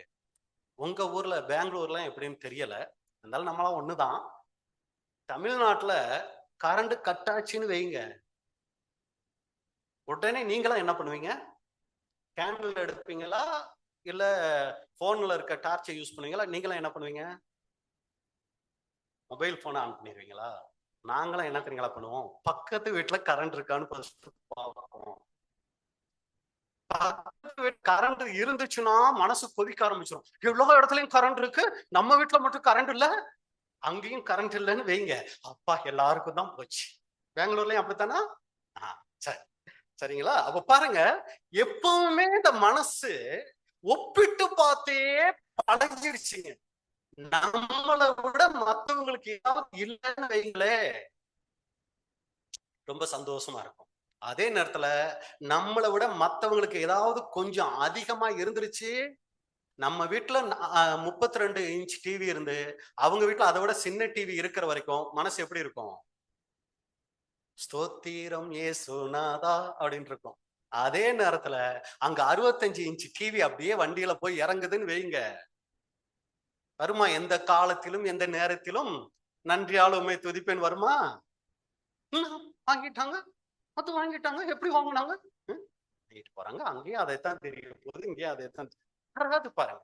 அப்ப அன்புக்குரிய சகோதர சகோதரிகளே, இது ஆவிக்குரிய ஜீவியத்தா இருக்கட்டும், உலக பிரகாரமான காரியமா இருக்கட்டும், மற்றவங்களை நம்மளோட ஒப்பிட்டு பார்த்தோம்னு வைங்களே, நம்மள நன்றி செலுத்த முடியாது. ஆனா பாருங்க, ஊழியத்துல நம்ம கவனிக்க வேண்டிய விஷயம், தேவன் ஒவ்வொருத்தருக்கும் தனித்துவமான கிருபைய ஊழியத்தை கொடுத்தார். ஒவ்வொருத்தருக்கும் தனித்தனியா. எப்படி இந்த 5 விரல் ஒரே மாதிரி இருக்கா? இல்ல. ஆனா இந்த சுண்டு விரல் என்னைக்காவது நான் இருக்கிறதுலயே ரொம்ப ஒல்லியாவும் ரொம்ப சின்னதாவும் இருக்கிறேன், இந்த பக்கத்துல இருக்க விரலுக்கு மட்டும் அப்பப்ப நகையை வாங்கி வாங்கி போட்டு போட்டு பாக்குறாங்க. ஆனா எனக்கு ஒண்ணுமே போடுறது இல்ல. நான் இனி வேலையே செய்ய மாட்டேன்னு இந்த சுண்டு விரல் நினைச்சா என்ன ஆகும்? இந்த விரல் சுண்டு விரல் இல்லாம செஞ்சு பாருங்க, ஏதாவது பொருள் எடுக்க முடியுமா? ஃபர்ஸ்ட் கேவலம் தான், ஒண்ணுக்கும் உதவாத மாதிரி தான் இது இருக்குது. ஆனா இந்த விரல் இல்லைன்னா தெரியும், இந்த கையினுடைய பாதிப்பே அப்பதான் தெரியும். எதுக்கு சொல்ல வரோம்னா, சபையில ஒரு பொறுப்புமே இல்லாம கூட நம்ம இருக்கலாம். தேவன் நம்மளை கொண்டு ஒரு சித்த வச்சிருப்பார். அவரை மாதிரி பிரசங்கம் பண்ண முடியல பிரதர், அவர் மாதிரி வெளியில எல்லாம் போய் ஊழியம் செய்ய முடியும் பிரதர், பிரச்சனையே இல்ல, ஜெபிக்க முடியும்ல நம்மளால. அதை யாருக்குமே தேவன் தடை செய்யல. இல்ல நாங்க ஜெபிக்கலாம் மாட்டோம், ஏன்னா நாங்க வெளியில உள்ளுக்குள்ள ஜெபிக்கிறது யாருக்கு தெரியும்? இப்படி ஒத்தனை பேர் முன்னாடி பேசினா தானே எல்லாருக்கும் தெரியும். எல்லாமே இங்கேயே முடிஞ்சு போறதுங்க. ஆனா நம்ம தனியா உட்காந்து ஜெபிக்கிறது தான் பரலோகத்துக்கு போகுங்க. இதெல்லாம் இங்கேயே எல்லாமே இங்க ஆனா நம்ம மனசு எதைத்தான் ரொம்ப விரும்பும் தெரியுங்களா? இதைத்தான் ரொம்ப விரும்பும். மத்தவங்களோட ஒப்பிட்டு பார்க்கும், அவங்கள போல அழகா இல்லையே, அவங்கள போல பாட முடியலையே, அவங்கள போல உட்கார முடியலையே, அவங்கள போல எந்திரிக்க முடியும், இப்படி மத்தவங்கள ஒப்பிட்டு பார்த்துக்கிட்டு இருக்கிற வரைக்கும் நம்மளால நன்றி உணர்வு செலுத்த முடியாது. அதே நேரத்துல எனக்கு நீங்க கொடுத்திருக்கிறது போதும், போதும் என்ற மனதோடு கூடிய சவுண்ட் ரொம்ப கம்மியா இருக்கு. தமிழ் தெரிஞ்சவங்க ரொம்ப கம்மியோ? போதும் என்ற மனதோடு கூடிய தேவ பக்தியே மிகுந்த ஆதாயம். இந்த ஒரு சுபாவம் நமக்கு வரணும். வரமாட்டேங்குது பிரதர். ஜெபம் பண்ணுவோம், அதை வேணும் இதை வேணும்னு கேட்கறத விட அழுது ஜெபம் பண்ணுவோம். முடிஞ்சா ஒரு பாஸ்டிங் பிரேயர் போட்டு ஜெபம் பண்ணுவோம். ஆண்டவரே எனக்கு போதுங்கிற மனசை கொடுங்கப்பா. இந்த உலகத்துல நான் வரும்போது சும்மா தான் வந்தேன், போகும்போது எதையும் எடுத்துட்டு போக முடியாது. அந்த 65 இன்ச்சு டிவி அதை மட்டும் நான் எடுத்துட்டு போறேன், முடியுமா? இல்ல அந்த நகை இப்போ 1,00,000 ஆகி போச்சு, அதனால அந்த நகையை மட்டும் நான் எடுத்துட்டு போயிடுறேன், முடியுமா? ஒன்னும் விட்டு வைக்க மாட்டாங்க. அப்ப எதுவுமே இல்லைங்கும் போது எனக்கு ஏன் இந்த மனசு இந்த மாதிரி இருக்குது? எனக்கு உதவி செய்யுங்க. ஏன் அதுக்காக நம்ம ஜெபிக்க கூடாது? கண்டிப்பாய் தேவன் நமக்கு உதவி செய்வார். நம்மை மற்றவர்களுடன் ஒப்பிடும் போது அவங்களை காட்டிலும் நம்ம சற்று கீழாக காணப்பட்டால் நன்றி உணர்வு நமக்கு குறையும்.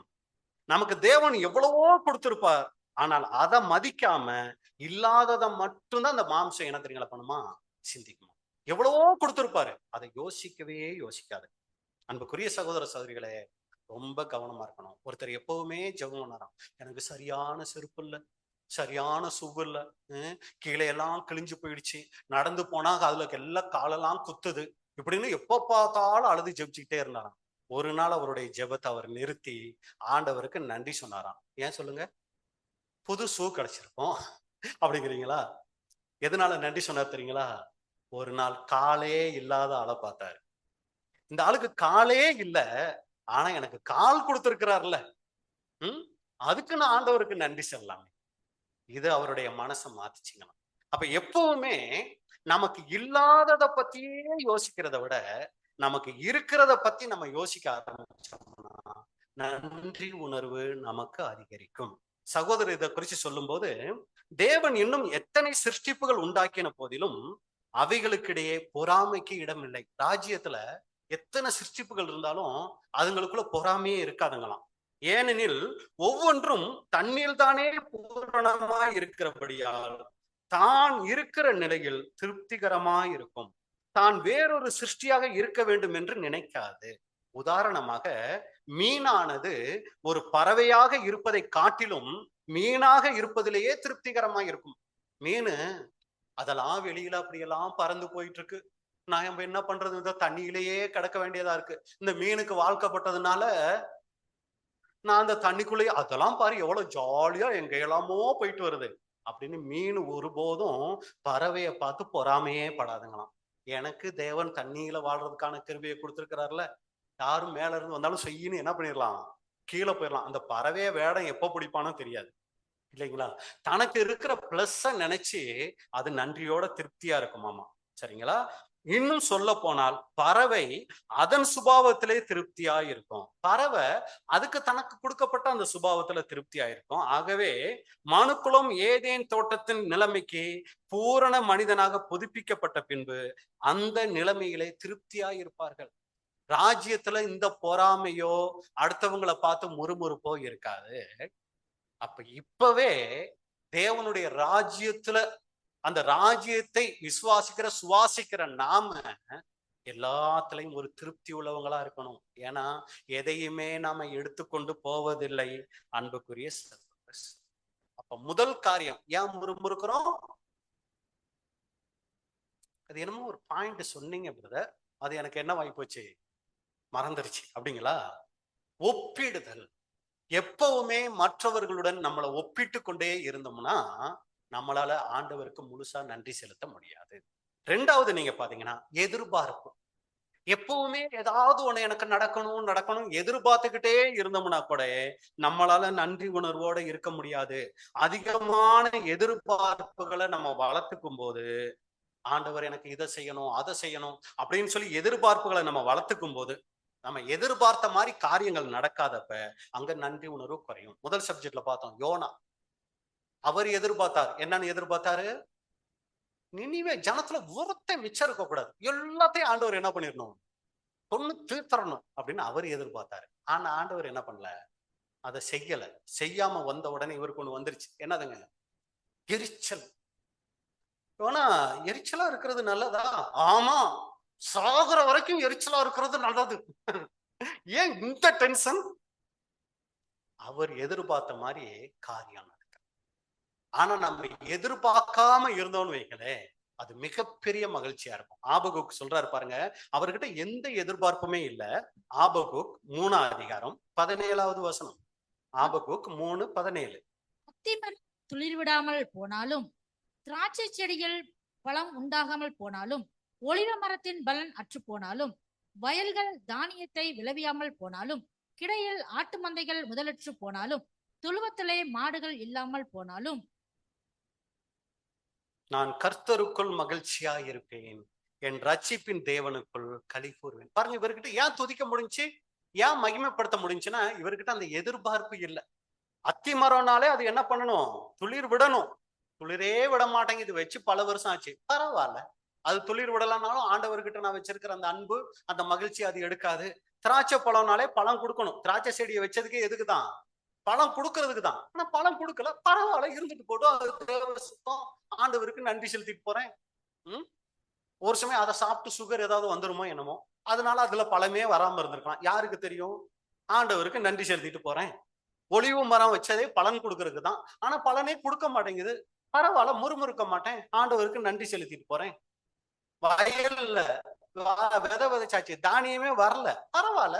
பாருங்க என்ன மாதிரி ஒரு மனசு. ஆட்டு மந்தைகள்ல முதலே இல்லாம போனாலும், தொழுவத்துல மாடே இல்லாம போனாலும் நான் எதிர்பார்ப்பே வைக்க மாட்டேன், ஆண்டவருக்குள்ள மகிழ்ச்சியா இருப்பேன். அப்ப எதிர்பார்ப்பை அதிகப்படுத்தும் போது அங்க மகிழ்ச்சி குறையுது, நன்றி உணர்வு குறையுது. அப்ப என்ன பிரதர் பண்ணணும்னா, ஆண்டவர்கிட்ட எனக்கு அதைத்தாங்க இதைத்தாங்க இந்த 2026ன்னு கேட்காம, இந்த 2026 ஆண்டவரே நான் உங்களுக்கு அதை செய்யறேன் இதை செய்யறேன் நம்ம சொல்லணும். நீங்க எனக்கு இதெல்லாம் செய்யுங்கன்னு கேட்காம, ஆண்டவரே இதெல்லாம் நான் உங்களுக்கு செய்யறேன் ஆண்டவரே நம்ம என்ன பண்ணணும், ஆண்டவர்கிட்ட நம்ம உடன்படிக்கை பண்ணணும். நீங்க எனக்கு எதை செய்யலனாலும் பரவாயில்ல, ஏன்னா எல்லாமே செஞ்சுட்டீங்க, ஜீவனை கொடுத்துருக்கதே பெரிய விஷயம். நான் இனி எதுவுமே கேட்கல, நான் என்ன செய்யணும் சொல்லுங்க, இன்னும் உங்களுக்கு எப்படி பிரியமா வாழ்றதுன்னு உதவி செய்யுங்க, இன்னும் நான் எப்படியெல்லாம் உங்களை பிரியப்படுத்தலாம்னு சொல்லுங்க. இப்படி நம்ம ஆண்டவருக்கு என்ன செய்யலாம்னு சொல்லி முடிவெடுத்தோம்னா நன்றி உணர்வு அங்க அதிகரிக்கும். அடுத்து 3வது, இந்த நன்றி உணர்வு குறைகிறதுக்கு முக்கியமான காரணம் என்ன தெரியுங்களா? குறை சொல்லுதல். சின்ன சின்ன விஷயத்திலையும் எப்ப பார்த்தாலும் குறையே கண்டுபிடிச்சுக்கிட்டு இருந்தோம்னா அது நன்றி உணர்வை நம்மளை விட்டு குறைய பண்ணும், சந்தோஷத்தை குறைய பண்ணும். ஒரு ஆராய்ச்சி பண்ணாங்க, நான் ஏற்கனவே சொல்லியிருக்கேன், ஒரு சிலர் நீங்க கேட்டிருக்கலாம். அறிவியல் ரீதியா சயின்ஸ் பிரகாரமா ஒரு ஆராய்ச்சி பண்ணாங்களாம். என்ன பண்ணாங்க அப்படின்னா, சின்ன சின்ன விஷயத்துக்கும் நன்றி சொல்றவங்க தான் உலகத்துல ரொம்ப மகிழ்ச்சியா இருப்பாங்களாம். இதை எப்படி கண்டுபிடிச்சாங்கன்னா, ஒரு 10 பேரா தனியா பிரிச்சுட்டாங்க. 10 பேரா தனியா பிரிச்சு ஒவ்வொருவரையும் தனித்தனியா ஆராய்ச்சி பண்றாங்க.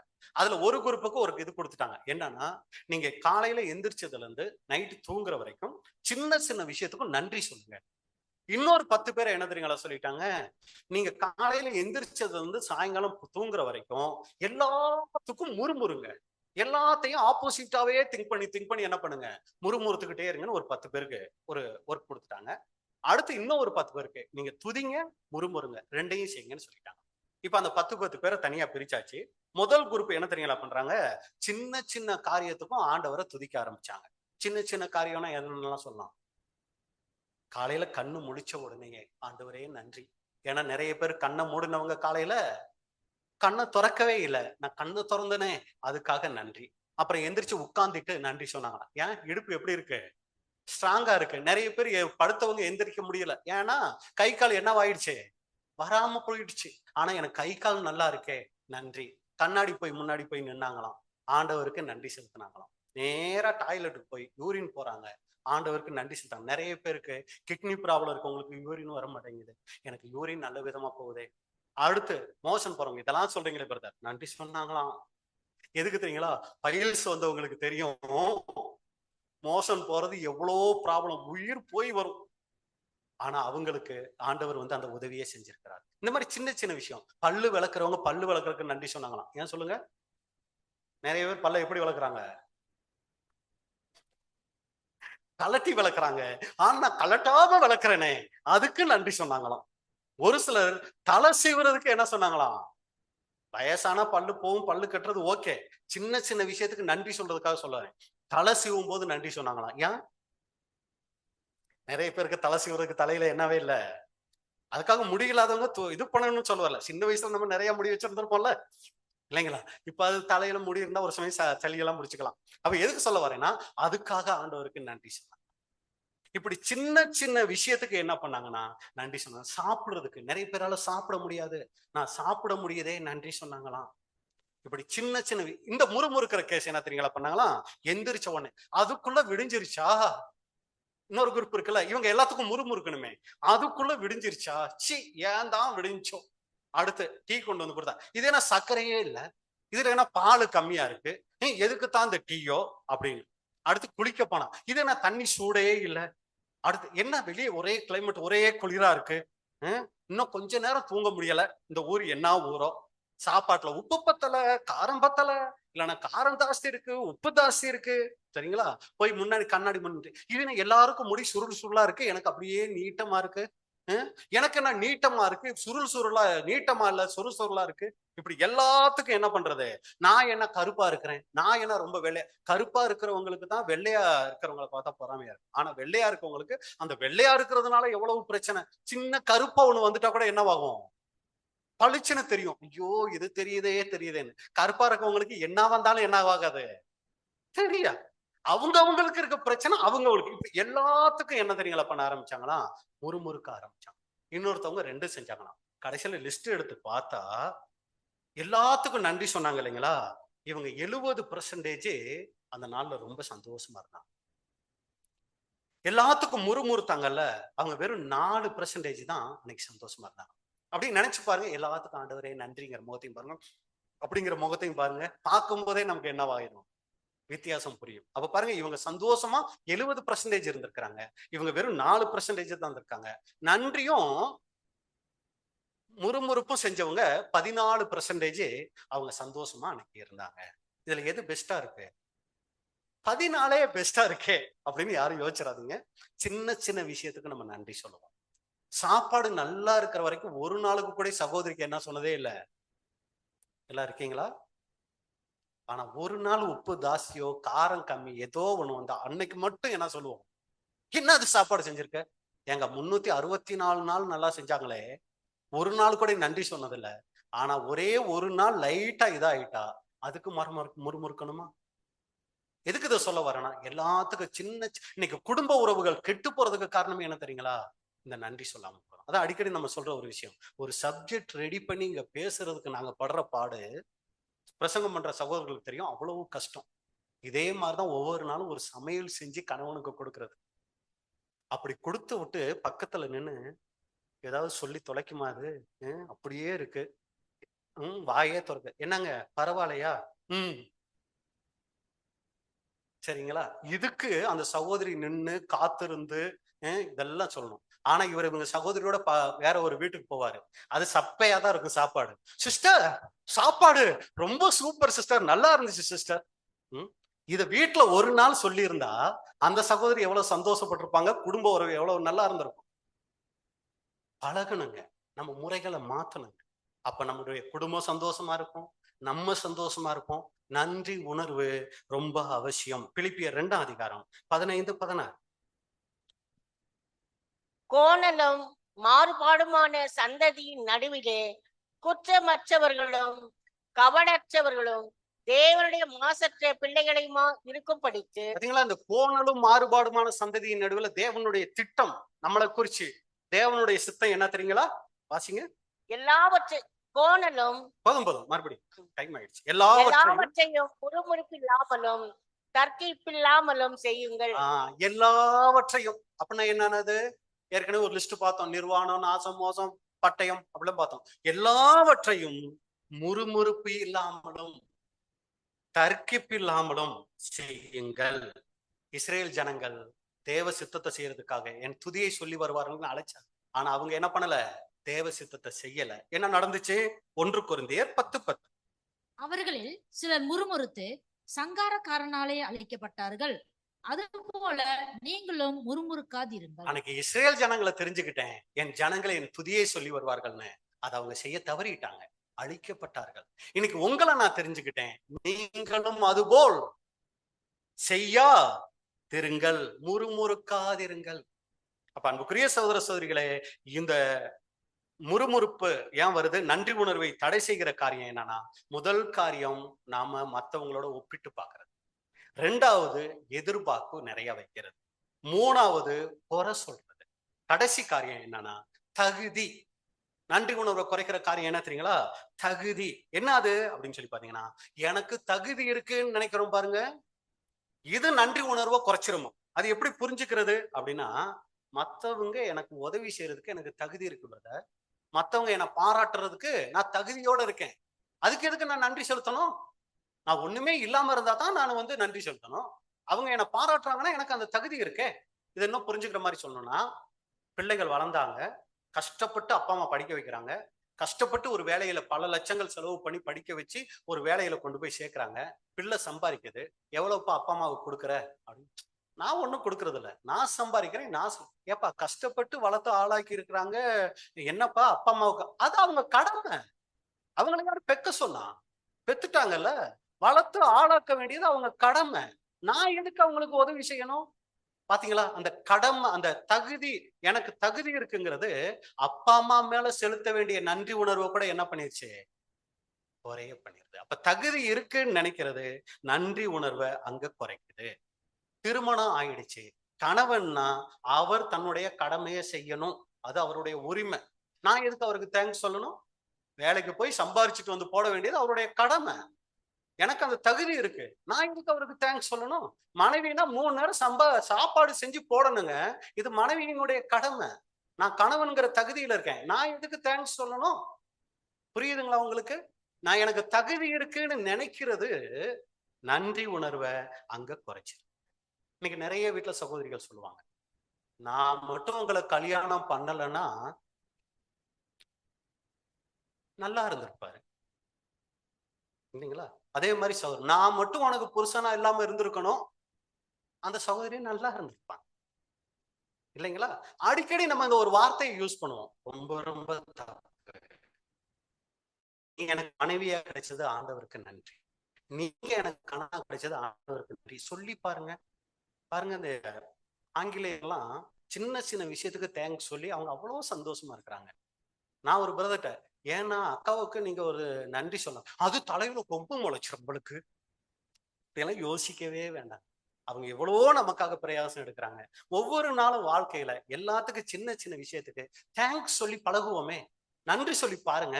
குடும்பத்துல இருக்கிற ஐக்கியம் பெருகும், தேவ சமூகம் அங்க இருக்கும், நம்ம தேவனுக்கு நன்றி செலுத்துறவங்களா அங்க இருப்போம். கணவனை எனக்கு கொடுத்ததுக்காக நன்றி ஆண்டவரேன்னு சொன்னோம்னா, அதை கொடுத்த கணவனுக்கு நம்ம நன்றி சொல்லும் போது அதை கொடுத்த ஆண்டவருக்கும் சேர்த்து நன்றி செலுத்துறோம். மனைவிக்காக நன்றி செலுத்தும் போது அதை கொடுத்த ஆண்டவருக்காக நன்றி செலுத்துறோம். அதே நேரத்துல கணவனை நம்ம முறுமுறுக்கும் போதெல்லாம் ஆண்டவரை முறுமுறுக்கிறோம். போய் கொடுத்தீங்களே ஒண்ணு, உங்களுக்கு ஞானமே இல்ல ஆண்டவரே, எல்லாத்துக்கும் நல்ல புருஷனை கொடுத்துட்டு எனக்கு மட்டும் இப்படி ஒண்ணு கொடுத்துட்டீங்க அப்படின்னு ஆண்டவரை அங்க தூஷிக்கிறோங்க தெரியாம. அதே மாதிரி மனைவியை, எல்லாருக்கும் எப்படி எப்படியோ மனைவி, அவங்க வீட்டுல பார்த்தா தானே தெரியும், எப்படி எப்படியோ மனைவி, எனக்கு மட்டும் வாய்ச்சிருக்கே அப்படின்னோம்னா அங்க அதை கொடுத்த ஆண்டவரை தூஷிக்கிறோம். நாம எப்படி இருக்கணும், நமக்கு எப்படி அமையணுங்கிறத தேவன் நமக்கு பார்த்து கொடுத்திருக்கிறார். அவரை ரொம்ப அன்பு கூர்ந்தோம்னா ஒரு நன்மையும், கர்த்தரை தேடுகிறவர்களுக்கு ஒரு நன்மையும் குறைவுபடாது. இல்ல பிரதர், அது குறை மாதிரி இருக்கு அப்படின்னா அது நன்மை இல்லாம இருக்கிறதுனால தான் தேவன் அதை தராம இருக்கிறார். அது குறை இருக்காது, அதுதான் நன்மை. அதை நன்மையா நம்ம பார்க்கிறதுக்கு தேவனுக்கிட்ட கிருபவா. இதான் நம்ம பார்த்து முடிக்கிறோம். அந்த பிரிய சகோதரர்களே, தகுதியை நம்ம நினைச்சுக்கிட்டு இருந்தோம்னா, எனக்கு சபையில எல்றாகிற தகுதி இருக்கு அப்படின்னு நினைக்கும் போது நன்றி உணர்வு குறையுது. நான் நல்லா பாடுவேன் அப்படிங்கும் போது நன்றி உணர்வு அங்க குறையுது. எனக்கு எதுவுமே இல்லை, ஒண்ணு இல்லாமையில வந்தேன், ஒண்ணு இல்லாமலேயே இருக்கிறேன். தேவன் தர ஒவ்வொரு நாளுக்காகவும் ஒவ்வொரு காரியத்துக்காகவும் நான் ஆண்டவருக்கு நன்றியோட இருக்கேன். இது நன்றி உணர்வை நமக்குள்ள வளர்க்கும். கலாத்தியர் 6ஆம் அதிகாரம் 3வது வசனம். ஒருவன் தான் ஒன்றுமில்லாது இருந்தும் தன்னை ஒரு பொருட்டென்று எண்ணினால் தன்னைத்தானே வஞ்சிக்கிறவன் ஆவான். பாத்தீங்களா, ஒண்ணுமே இல்ல ஆனா நான் தான் நினைக்கும் போது அங்க நன்றி உணர்வு குறையுது. அப்ப நாம அன்புக்குரிய சகோதர சகோதரிகளே, தாழ்மை உள்ளவர்களா இருக்கணும். தாழ்மை இருக்கும் போதுதான் அங்க பரிசுத்த ஆவி இருக்கும். பெருமை இருக்கிற இடத்துல அசுத்த ஆவி தான் அங்க இருக்கும். அப்ப தாழ்மை சிந்தையை நம்ம வளர்த்துக்கும் போது நாம் நன்றி உணர்வு உள்ளவங்க. இதுதான் இன்னைக்கு நம்ம பார்த்துட்ட காரியம். அப்ப நன்றி உணர்வு ஒரு தேவனுடைய பிள்ளைகிட்ட இருக்க வேண்டிய முக்கிய குணலட்சணம். அந்த குணத்தை எடுத்துட்டு அவங்களை எப்பவுமே முறுமுறுக்கிறவங்களாவும் சலிப்புள்ளவர்களாகவும் வைக்கிறது சாத்தானுடைய ஒரு திட்டமா இருக்குது. இதை நாம முறியடிக்கணும். சாத்தானுக்கு இடம் கொடாமல் எல்லா சூழ்நிலையிலும் தேவனுக்கு நன்றி உணர்வு உள்ளவர்களா நாம நடந்து கொள்ளணும். அப்ப நன்றி உணர்வை தடுக்கிற 4 காரியங்கள் பார்த்தோம். 1, தன்னை மற்றவர்களுடன் ஒப்பிடுதல். 2வது எதிர்பார்ப்பு. 3வது குறை சொல்லுதல். 4வது எனக்கு தகுதி இருக்குங்கிற எண்ணம். இது போன்ற எண்ணங்களை ஜெயிச்சு தேவன்கிட்டையும் மற்ற சக சகோதர சகோதரிகள் மனிதர்கள்கிட்டையும் நாம் நன்றி உள்ளவர்களாக இருக்க தேவன் தாமே நம்ம ஒவ்வொருவருக்கும் கிருபை செய்வாராக. பொறுமையோடு கேட்டவங்களை தேவன் ஆசீர்வதிப்பாராக. மறுபடியும் நாம எல்லாரும் சேர்ந்து உள்ளத்தின் ஆழத்துல இருந்து ஒரு தடவை இந்த வசனத்தை நம்ம எல்லாரும் நமக்கு தெரிந்த தாய் பாஷையில நம்ம மனசார சொல்லி முடிக்கலாங்களா? சங்கீதம் 103 1, 2 வசனங்கள். என் ஆத்துமாவே கர்த்தரை ஸ்தோத்திரி, என் முழு உள்ளமே அவருடைய பரிசுத்த நாமத்தை ஸ்தோத்திரி.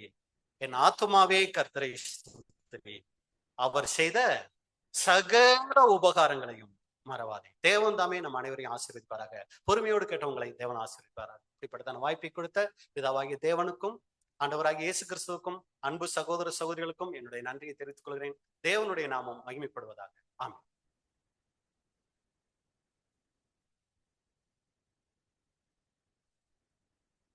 ಕರ್ತನಲ್ಲಿ ಪ್ರಿಯರೇ, ಇದನ್ನ ಸಹೋದರು ಬಹಳ ಉತ್ಕೃಷ್ಟವಾಗಿ ಕೃತಜ್ಞತಾ ಮನೋಭಾವ ಅಥವಾ ಕೃತಜ್ಞತೆ ಅಂತಕ್ಕಂಥ ಒಂದು ವಿಷಯಗಳಲ್ಲಿ ಬಹಳಷ್ಟು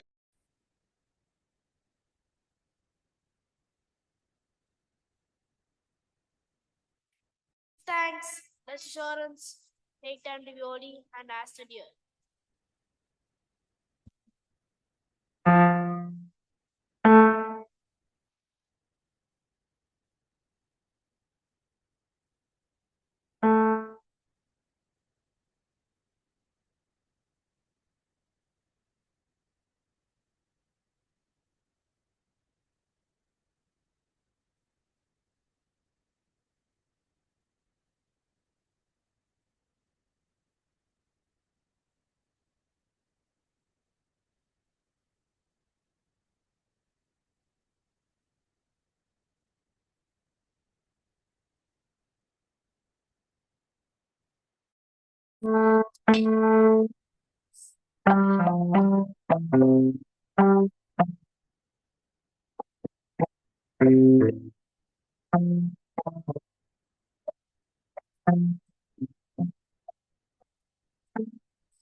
ಸೊ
ಈಗ ಮುಂದುವರಿಸ್ತಾ ನಾವು ಆನ್ಯುವಲ್ ರಿಪೋರ್ಟ್ ಬಂದು ಜಗನ್ ಅವ್ರ ಮಧ್ಯೆ ಬಂದು ಕೊಡಬೇಕಾಗಿ ಸಭೆ ಪರವಾಗಿ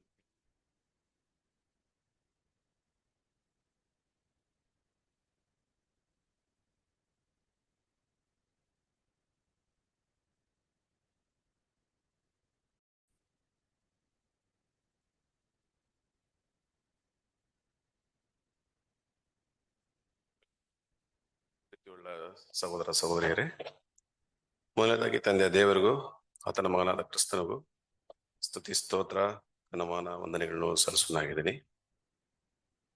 ಈ ಒಂದು ಕಳೆದ ವರ್ಷ ನಡೆದಂತ ಒಂದು ಎಲ್ಲಾ ವಿಧವಾದ ಸಂಭವಗಳಿಗೆ ದೇವರಿಗೆ ಕೃತಜ್ಞತೆ ಉಳ್ಳವರಾಗಿ ನಾವಿದ್ದೀವಿ. ಆನ್ಯುವಲ್ ರಿಪೋರ್ಟ್ ಬಗ್ಗೆ ನಿಮ್ಮ ಮತ್ತಲ್ಲಿ ಮಾತಾಡೋದಕ್ಕೆ ಮುಂಚೆ ಒಂದು ವಾಕ್ಯ ಏನ್ ಹೇಳ್ತದೆ ಅಂದ್ರೆ, ಕೊಲೊಸ್ಸೆಯಲ್ಲಿ ಅಪೊಸ್ತಲ ಪೌಲರು ಬರಿಬೇಕಾದ್ರೆ 3ನೇ ಅಧ್ಯಾಯ 23ನೇ ವಾಕ್ಯದಲ್ಲಿ ಹೇಳ್ತಾ ಇದ್ರೆ, ನೀವು ಯಾವ ಕೆಲಸವನ್ನು ಮಾಡಿದ್ರು ಅದು ಮನುಷ್ಯರಿಗೋಸ್ಕರವೆಂದು ಮಾಡದೆ ಕರ್ತನಿಗೋಸ್ಕರವೇ ಮನಪೂರ್ವಕವಾಗಿ ಮಾಡಿರಿ. ನಾವ್ ಏನೇ ಮಾಡ್ಬೇಕಾದ್ರೂ ಕೂಡ ಯಾರಿಗೋಸ್ಕರ ಮಾಡ್ಬೇಕಂತೆ? ತಂದೆಯಾದ ಯೆಹೋವ ದೇವರಿಗೋಸ್ಕರ ಮಾಡ್ಬೇಕು. ಕಳೆದ ಪಾಠ ಕೇಳಿದ್ದೀವಿ. ಚಂದ್ರನ್ ಬ್ರದರ್ ಮಾತನಾಡುವಾಗ ಆ ಕೃತಜ್ಞತೆ ಬಗ್ಗೆ ಮಾತನಾಡುವಾಗ ಅದರ ಒಂದು ಸಾರಾಂಶ ಈ ವಾಕ್ಯದಲ್ಲಿ ನೋಡ್ಬೇಕಾದ್ರೆ ಕರ್ತನಿಗೋಸ್ಕರ ನೀವು ಮಾಡ್ರಿ ಅಂತ. ಕಳೆದ ವರ್ಷದಲ್ಲಿ ದೇವರ ಒಂದು ಮಹಾಕೃಪೆಯಿಂದ ನಮ್ಮ ಡಾನ್ ಸಭೆಯಲ್ಲಿ ಮಾಧ್ಯಮದ ಮುಖಾಂತರ ಕೂಟಗಳು ನಡೆಯಲಾಗ್ತಾ ಇತ್ತು. ಹಿಂಗ ಅಲ್ಲಿ ಸ್ಲೈಡ್ಸ್ ಅಲ್ಲಿ ಹಾಕಿದೀವಿ. ಝೂಮ್ ಮೀಟಿಂಗ್ ನಡೀತಾ ಇತ್ತು. ವಾರಕ್ಕೆ 3 ದಿವಸ ದೇವರ ಕೃಪೆಯಿಂದ ಯಾವುದೇ ಅಡಚಣೆ ಇಲ್ಲದೆ ಹಲವಾರು ಸಹೋದರಗಳು ಬಂದು ಈ ಮಾಧ್ಯಮದ ಮುಖಾಂತರ ನಮಗೆ ಮಾತನಾಡಿದ್ರು. ನಾವು ಆ ಮಾತುಗಳನ್ನ ಕೇಳಿ ಫಲವನ್ನು ಹೊಂದಿದ್ದೀವಿ. ಥರ್ಸ್ಡೇ ಮೀಟಿಂಗ್ಸ್ ಸಭೆಯಲ್ಲಿ ನಡೀತಾ ಇತ್ತು. ಪ್ರತಿ ವಾರ ಥರ್ಸ್ಡೇ ನಡೀತಾ ಇತ್ತು. ಅದಾದ ನಂತರ ಸ್ಯಾಟರ್ಡೆ ಕ್ವಾರ್ಟರ್ ಪ್ರೇಯರ್ ಮೀಟಿಂಗ್ ನಮ್ಮ ಡಾನ್ ಸಭೆಯಲ್ಲಿ ಇರುವಂತ ಪ್ರತಿಯೊಂದು ಮನೆಗಳಲ್ಲಿ ಶನಿವಾರ ಅಂತೂ ಏನಾಗ್ತಾ ಇತ್ತು, ಅಲ್ಲಿ ಮೀಟಿಂಗ್ ನಡೀತಾ ಇತ್ತು. ಹಲವಾರು ಸಹೋದರಗಳು ಬಂದು ಅದರಲ್ಲಿ ಭಾಗಿಗಳಾಗಿ ದೇವರ ವಾಕ್ಯಗಳನ್ನು ನಮಗೆ ಕೊಟ್ರು. ಅದು ಮಾತ್ರ ಅಲ್ಲದೆ ನಿಮ್ಗೆ 4ನೇ ಒಂದು ಪಾಯಿಂಟ್ ಅನ್ನು ನೋಡೋದಾದ್ರೆ, ಯಥಾ ಪ್ರಕಾರ ಭಾನುವಾರದಲ್ಲಿ ಸಭೆಯಲ್ಲಿ ಕೂಡಿಗೆ ನಡೀತಾ ಇತ್ತು. ಅಲ್ಲೂ ಹಲವಾರು ಸಹೋದರಗಳು ಮಾತನಾಡ್ತಾ ಇದ್ರು. ಅದು ಮಾತ್ರವಲ್ಲದೆ ಗೆಸ್ಟ್ ಸ್ಪೀಕರ್ ಬಂದು, ಅಂದ್ರೆ ಹೊರ ಸಭೆಗಳಿಂದ ಕೂಡ ಬಂದು ನಮ್ಮೊಂದಿಗೆ ಮಾತನಾಡಿದ್ರು. ಅದ್ರ ಮುಖಾಂತರ ವರ್ಷದಲ್ಲಿ ನೀವೇ ಲೆಕ್ಕಾಚಾರ ಮಾಡ್ಕೊಳ್ಳಿ ಅಂತ ನೋಡ್ಬೇಕಾದ್ರೆ ಅಷ್ಟು ಪಾಠಗಳನ್ನು ಕೇಳಕ್ಕೆ ದೇವ್ರು ನಮ್ಗೆ ಏನ್ ಮಾಡಿದ್ರಂದ್ರೆ ಒಂದು ಅವಕಾಶ ಕೊಟ್ಟರು. ದೇವರಿಗೆ ಕೃತಜ್ಞತೆಗಳನ್ನು ನಾವು ಸಲ್ಲಿಸ್ಕೊತೀವಿ. 2ನೇ ಒಂದು ಪಾಯಿಂಟ್ ನೋಡೋದಾದ್ರೆ, ನಾವು ಬೇರೆ ಸಭೆಗಳನ್ನು ನಾವು ಭೇಟಿಯಾಗಿದ್ದೀವಿ. ಡಾನ್ ಸಭೆಯಿಂದ ಬೇರೆ ಸಭೆಗೆ ನಮ್ಮನ್ನು ಕರೆಯುವಾಗ ಅಲ್ಲಿ ಹೋಗಿ ದೇವರ ವಾಕ್ಯಗಳನ್ನ ನಾವೇನ್ ಮಾಡಿದೀವಿ ಅಂದ್ರೆ ಹಂಚ್ಕೊಂಡಿದೀವಿ. ಉದಾಹರಣೆದಾಗಿ ನೋಡ್ಬೇಕಾದ್ರೆ ತುಮಕೂರು ಸಭೆಗೆ ಹೋಗಿದ್ದೀವಿ, ನಕ್ಕುಂದಿ ಸಭೆಗೆ ಹೋಗಿದ್ದೀವಿ, ನಾಗನಹಳ್ಳಿ ಸಭೆಗೆ ನಾವು ಭೇಟಿ ನೀಡಿದ್ದೀವಿ, ನಾಗನಾಥ್ಪುರ ಸಭೆಗೆ ನಾವು ಹೋಗಿದ್ದೀವಿ, ಅಕ್ಷಯ ನಗರ್ ಸಭೆಗೆ ನಾವು ಹೋಗಿದ್ದೀವಿ, HBR ಎಕ್ಲಿಶಿಯಾಗೆ ನಾವು ಭೇಟಿ ನೀಡಿದ್ದೀವಿ, ಲವೋದಿಶಿಯಾ ಸಭೆಗೆ ನಾವು ಭೇಟಿ ನೀಡಿದ್ದೀವಿ, ಮೈಸೂರು ಸಭೆಗೆ ಪುಟ್ಟಸಂತರ ಅಂಕಲ್ ಅವರ ನಡೆಸ್ತಾ ಇರುವಂತ ಸಭೆಗೆ ಹೋಗಿದ್ದೀವಿ. ಹಲವಾರು ಪಾಠಗಳನ್ನು ದೇವ್ರು ನಮ್ಗೆ ಏನ್ ಕಲ್ತ್ ಕೊಟ್ರು ಅಲ್ಲಿ ನಾವು ಓದಿಸಿದ್ದೀವಿ. ಅಲ್ಲಿಂದ ಹಲವಾರು ವಿಷಯಗಳು ನಾವು ಕಲ್ತ್ಕೊಂಡಿದ್ದೀವಿ. ಹಲವಾರು ಅನುಭವಗಳನ್ನು ಅವರ ಮುಖಾಂತರ ನಾವು ಹೊಂದ್ಕೊಂಡಿದ್ದೀವಿ. ಅನ್ಯೋನ್ಯತೆಯನ್ನು ಬೆಳೆಸ್ಕೊಂಡಿದ್ದೀವಿ. ಏಕತೆಯನ್ನು ಅಲ್ಲಿ ಬೆಳೆಸ್ಕೊಂಡಿದ್ದೀವಿ. ಪ್ರೀತಿಯನ್ನು ಬೆಳೆಸ್ಕೊಳ್ಳಿಕ್ಕೆ ದೇವ್ರು ನಮಗೆ ಒಂದು ಅವಕಾಶ ನಮಗೆ ಅಲ್ಲಿ ಸಿಕ್ತು. ಕರ್ತನಲ್ಲಿ ಪ್ರೀತಿ ಉಳ್ಳ ಸಹೋದರರೇ, ಆದ್ರಿಂದ ಎಲ್ಲಾ ಸಭೆಗಳಿಗೂ ನಮ್ಮ ಒಂದು ಧನ್ಯವಾದಗಳನ್ನು ನಾವು ಈ ಒಂದು ಸಂದರ್ಭದಲ್ಲಿ ತಿಳಿಸಕ್ಕೆ ನಾವು ಇಷ್ಟಪಡ್ತೀವಿ. 3ನೇ ಒಂದು ಪಾಯಿಂಟ್ ನೋಡುವುದಾದ್ರೆ, ಕನ್ವೆನ್ಷನ್ಗಳು. ಹೆದರ್ಕೋಬೇಡ್ರಿ, ಇಷ್ಟು ಕನ್ವೆನ್ಷನ್ಗಳು ಡಾನ್ ಸಭೆ ನಡೆಸಲಿಲ್ಲ. ಡಾನ್ ಸಭೆ ನಡೆಸಿರೋದು ಬರೀ 2 ಕನ್ವೆನ್ಷನ್ಗಳು. ಬಟ್ ಎಲ್ಲಾ ಸಭೆಗಳು ಇಷ್ಟು ಕನ್ವೆನ್ಷನ್ ನಡೆಸಿದ್ದಾರೆ. ಅದರಲ್ಲಿ ನಾವು ಭಾಗಿಗಳಾಗಿದ್ದೀವಿ. ಇದು ದೊಡ್ಡ ವಿಷಯ. ಎಲ್ಲರೂ ನಮ್ಗೆ ಆಹ್ವಾನ ನೀಡಿದ್ದಾರೆ, ಇನ್ವಿಟೇಷನ್ ಕೊಟ್ಟಿದ್ದಾರೆ. ಅದನ್ನ ನಾವು ಸ್ವೀಕರಿಸಿ ಹಲವಾರು ಕನ್ವೆನ್ಷನ್ಗಳಲ್ಲಿ ನಾವು ಭಾಗಿಗಳಾಗಿದ್ವಿ. ಫಸ್ಟ್ ಜನವರಿ 5ನೇ ತಿಂಗಳು ಡಾನ್ ಒಂದು ದಿವಸ ಇದೇ ತರ ಕಳೆದ ವರ್ಷ 2025 ಜನವರಿ ತಿಂಗಳಲ್ಲಿ ಒಂದು ಕೃತಜ್ಞತೆ ಆರಾಧನೆ ನಡೆಸಿದ್ರು. 19 ಜಾನ್ವರಿಲಿ ಮತ್ತೆ 2 ದಿವಸ ಮಂಗಳೂರಲ್ಲಿ ಕನ್ವೆನ್ಷನ್ ನಡೆದಿದೆ. ಅನೇಕ ಸಹೋದರರು ಹೋಗಿ ಅಲ್ಲಿ ಭಾಗಿಗಳಾಗಿದ್ದಾರೆ. 16th February Karnataka Bible student Rajabhadra ಅವರು ನಡೆಸಿದ್ರು, ಅದರಲ್ಲಿ ನಾವು ಭಾಗಿಗಳಾಗಿದ್ದೀವಿ. 13th ಮಾರ್ಚ್ ನಮ್ಮ ಡಾನ್ ಸಭೆ ಅವರು ಪ್ರೀ ಮೆಮೋರಿಯಲ್ ಕನ್ವೆನ್ಷನ್ ನಡೆಸಿದ್ರು. ಎಲ್ಲರಿಗೂ ಅದರಲ್ಲಿ ಭಾಗಿಗಳಾದ್ರು. ನಾವು ಎಲ್ಲರನ್ನು ನೋಡಕ್ಕೆ ಒಂದು ಅವಕಾಶ ಅಲ್ಲಿ ಸಿಕ್ತು. 18th ಏಪ್ರಿಲ್ ತಾವರೆಕೆರೆ ಸಭೆ ಒಂದು ದಿವಸ ಪ್ರೀ ಮೆಮೋರಿಯಲ್ ಕನ್ವೆನ್ಷನ್ ನಡೆಸಿದ್ರು. 18th ಮೇ ಫಸ್ಟ್ ಮೇ ಲವೋದಿಶಿಯಾ ಸಭೆ ಅವರು ಕನ್ವೆನ್ಷನ್ ನಡೆಸ್ತಾ ಇದ್ರೆ ಪ್ರತಿ ಮೇ ಫಸ್ಟ್ ತಿಂಗಳು. ಅದರಲ್ಲಿ ನಾವು ಹೋಗಿ ಏನ್ ಮಾಡ್ತಾ ಇದೀವಿ ಅಂದ್ರೆ ಭಾಗಿಗಳಾಗ್ತೀವಿ.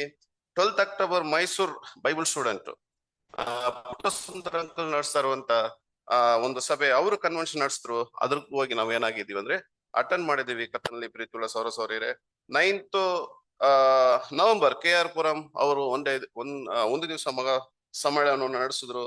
ಅದರಲ್ಲಿ ನಾವು ಭಾಗಿಗಳಾಗಿದ್ದೀವಿ.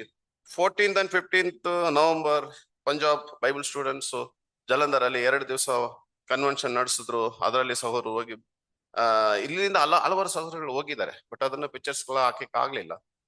ಬಟ್ ಒಂದು ಪಿಕ್ಚರ್ಸ್ ಹಾಕ್ತೀನಿ, ಕೊನೆಗೆ ನೋಡ್ಬೋದು. 7th ಡಿಸೆಂಬರ್ ನಾಗನಹಳ್ಳಿ ಮಂಚನಹಳ್ಳಿ ಅಂತ ಹೇಳ್ತಾರೆ, ಅಲ್ಲಿ ಕನ್ವೆನ್ಷನ್ ನಡೀತು. ಹಲವಾರು ಸಹೋದರರು ಅಲ್ಲಿ ಬಂದು ಒಂದು ಪ್ರಶ್ನೆ, ಎಷ್ಟು ಜನ ಎಷ್ಟು ಕನ್ವೆನ್ಷನ್ಗಳು ಹೋಗಿ ಭೇಟಿ ಆಗಿದ್ದೀರಾ?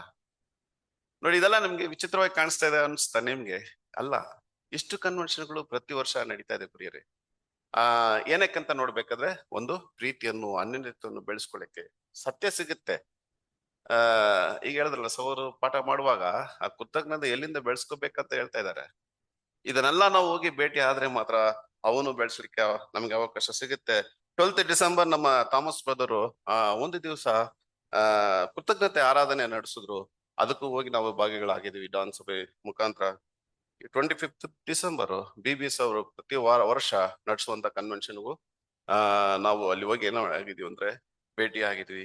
ಪ್ರಿಯರೇ ನೋಡಿ, ಯಾವ ಸಭೆ ನಮಗೆ ಇನ್ವೈಟ್ ಮಾಡಿದ್ರು ಕೂಡ ಆ ಅಲ್ಲಿ ಅಲ್ಲಿ ಒಂದು ಒಂದು ಅಂಗವಾಗಿ ಹೋಗಿ ಪ್ರೀತಿನ ಬೆಳೆಸ್ಕೊಳ್ಳಿಕ್ಕೆ ನಮಗೆ ಒಂದು ಅವಕಾಶ ಸಿಕ್ತು. ಆ ಅವಕಾಶವನ್ನು ನಾವು ಉಪಯೋಗಿಸ್ಕೊಂಡಿದ್ವಿ. ಅಲ್ಲಿ ಹಲವಾರು ಫಲಗಳನ್ನು ನಾವು ಹೊಂದಿದ್ದೀವಿ. ಆ ಪ್ರೀತಿಯನ್ನು ಬೆಳೆಸ್ಕೊಳ್ಳಿಕ್ಕೆ ನಮಗೆ ಒಂದು ಅವಕಾಶ ಅಲ್ಲಿಗೆ ಸಿಗುತ್ತೆ. ಇದು ಜಲಂಧರಲ್ಲಿ ತೆಗೆದಿರುವಂತ ಒಂದು ಪಿಕ್ಚರ್. ಯಾಕಂದ್ರೆ ನಾವು ಇಲ್ಲಿ ಎಲ್ಲರನ್ನ ನೋಡ್ತೀವಿ, ಆದ್ರೆ ಪಂಜಾಬ್ ಅಲ್ಲಿ ಯಾವ ಸಹೋದರ ಸಹೋದರನು ಎಲ್ರೂ ನೋಡ್ಲಿಕ್ಕೆ ಅವಕಾಶ ಇಲ್ಲ. ಈ ಒಂದು ಪಿಕ್ಚರ್ ಮುಖಾಂತರ ನಾವು ಏನ್ ಮಾಡ್ಬೋದು, ನೋಡ್ಕೋಬಹುದು ಕರ್ತನಲ್ಲಿ ಪ್ರೀತಿಯುಳ್ಳ ಸಹೋದರ ಸಹೋದರಿಯರೇ. 4ನೇ ಒಂದು ಪಾಯಿಂಟ್, ನಮ್ಮ ಡಾನ್ ಸಭೆಯಲ್ಲಿ ಇರುವಂತ ಪೂರ್ವ ಪ್ರಕಾಶ್ ನಿಮ್ಗೆ ಚೆನ್ನಾಗಿ ಗೊತ್ತು. ಅವರ ಮಗಳು ಸಿಸ್ಟರ್ ಶೀತಲ್ ಅವ್ರು ಏನ್ ಮಾಡಿದ್ರಂದ್ರೆ, ಈ ವರ್ಷ 26ನೇ ತಾರೀಕು 3ನೇ ತಿಂಗಳು 2025ರಲ್ಲಿ ತಮ್ಮನ್ನು ದೇವರಿಗೆ ಸಂಪೂರ್ಣವಾಗಿ ಒಂದು ಒಡಂಬಡಿಕೆ ಮಾಡಿಕೊಂಡಂತ ಒಂದು ದಿವಸ, ಅವರು ದೀಕ್ಷಾಸನ ತಗೊಂಡಿರುವಂತ ಒಂದು ದಿವಸ. ಅದು ಆನ್ಯುವಲ್ ರಿಪೋರ್ಟ್ ಅಲ್ಲಿ ಇದೆ, ಅದನ್ನ ನಮ್ಗೆ ತಿಳಿಸ್ಕೊತೀನಿ. ನಮ್ಮ ಡಾನ್ ಸಭೆಗೆ ನಿಮ್ಗೆಲ್ಲ ಗೊತ್ತಿರಬೇಕು, ಜಾನ್ ಶಾವಿಶ್ ಅಂತ ಒಬ್ರು ಇವ್ರು ಭೇಟಿ ಆಗಿದ್ರು. ನಮ್ಮ ಡಾನ್ ಸಭೆಗೆ ಬಂದು ಪಾಠಗಳನ್ನ ನಮ್ಗೆ ಮಾಡ್ತಾ ಇದ್ರು. ಸುಮಾರು 20 ವರ್ಷ ಬಿಟ್ಟು ಅವ್ರು ಬಂದಿದ್ರು. ನೋಡ್ಲಿಕ್ಕೆ ಸಂತೋಷವಾಯ್ತು. ಅವರು ಮಾತನಾಡುವಾಗ ಒಂದು 20 ವರ್ಷಕ್ಕೆ ಮುಂಚೆ ತೆಗ್ದಿರುವಂತ ಒಂದು ಪಿಕ್ಚರ್ ಅನ್ನ ಹಾಕಿದ್ರು.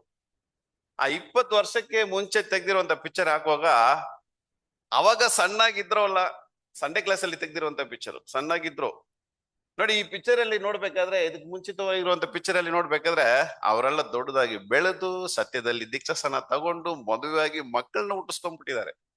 20 years, ಎಷ್ಟು ಡಿಫರೆನ್ಸ್ ನೋಡಿ.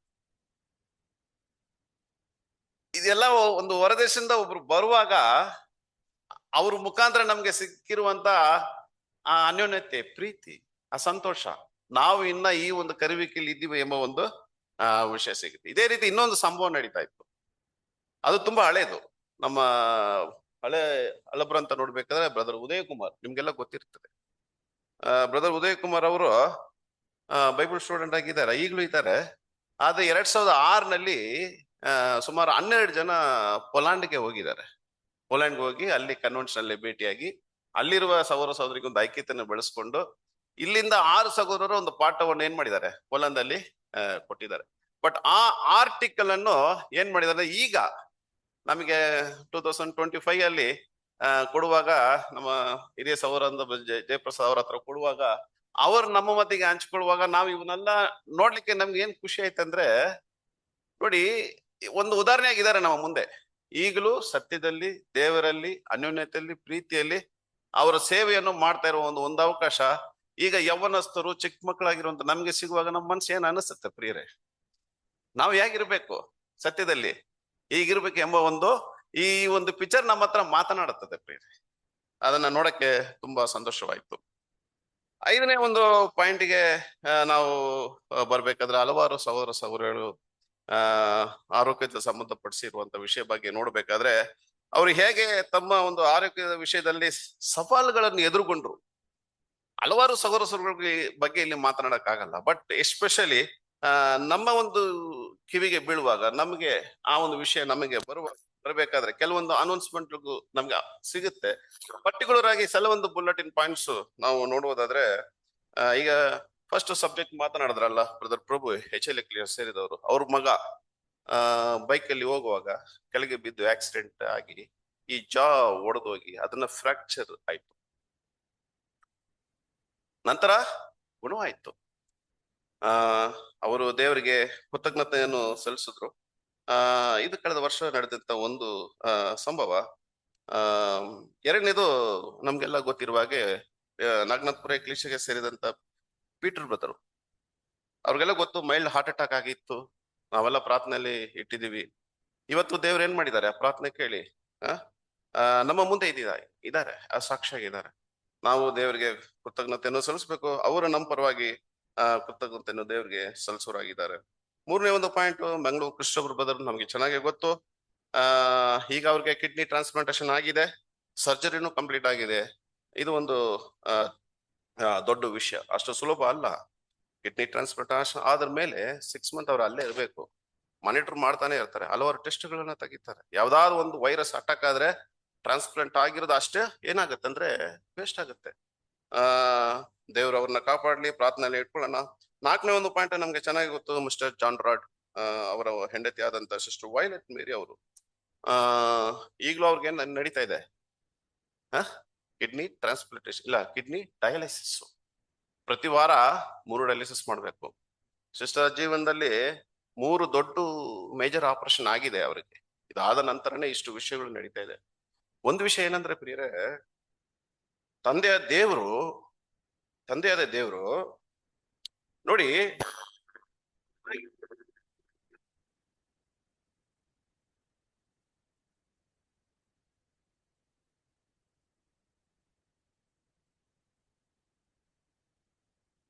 ನಮ್ಮ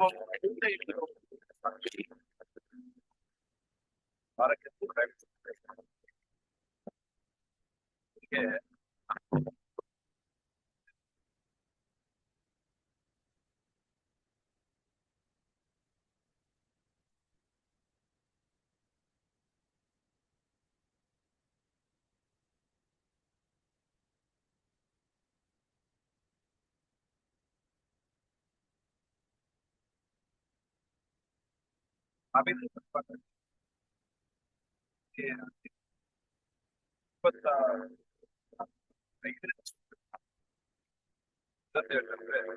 ನಾನು ಬಾಲಕನಾಗಿದ್ದೆ, ಈಗ ವೃದ್ಧನಾಗಿದ್ದೆ.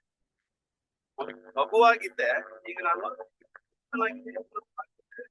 ಈವರೆಗೂ ನೀತಿ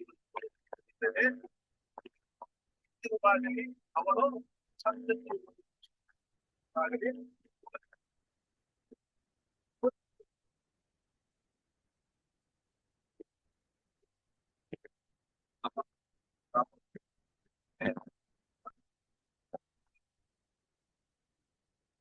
ಎರಡನೇ ಒಂದು ಪಾಯಿಂಟ್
ಕಲ್ತ್ಕೋಬಹುದು. ಒಂದ್ ಸಣ್ಣ ವಿಷಯ, 3 ವಾಕ್ಯವನ್ನು ಓದಿ ಇದನ್ನ ನಾನು ಮುಗಿಸ್ಕೊತೀನಿ. ಪ್ರಲಾಪಗಳ ಪುಸ್ತಕ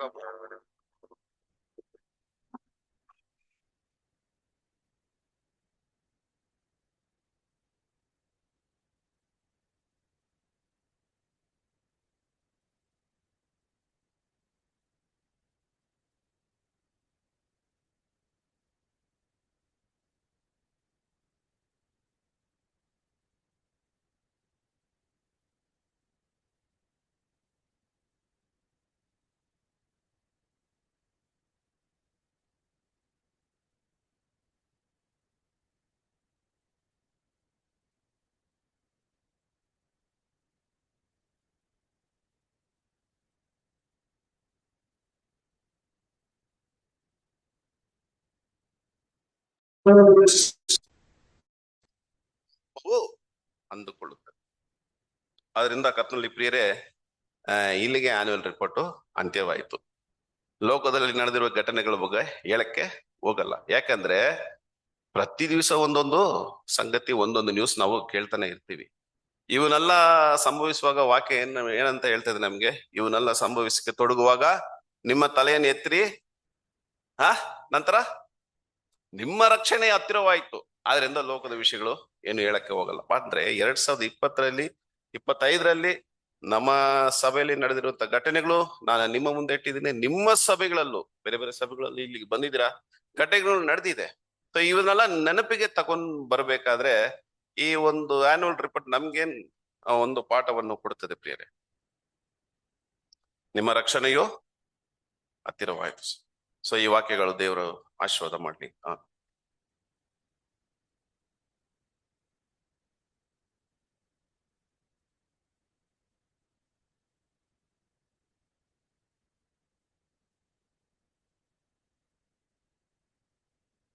ಥ್ಯಾಂಕ್ ಯು ಬ್ರದರ್ ಜಗನ್.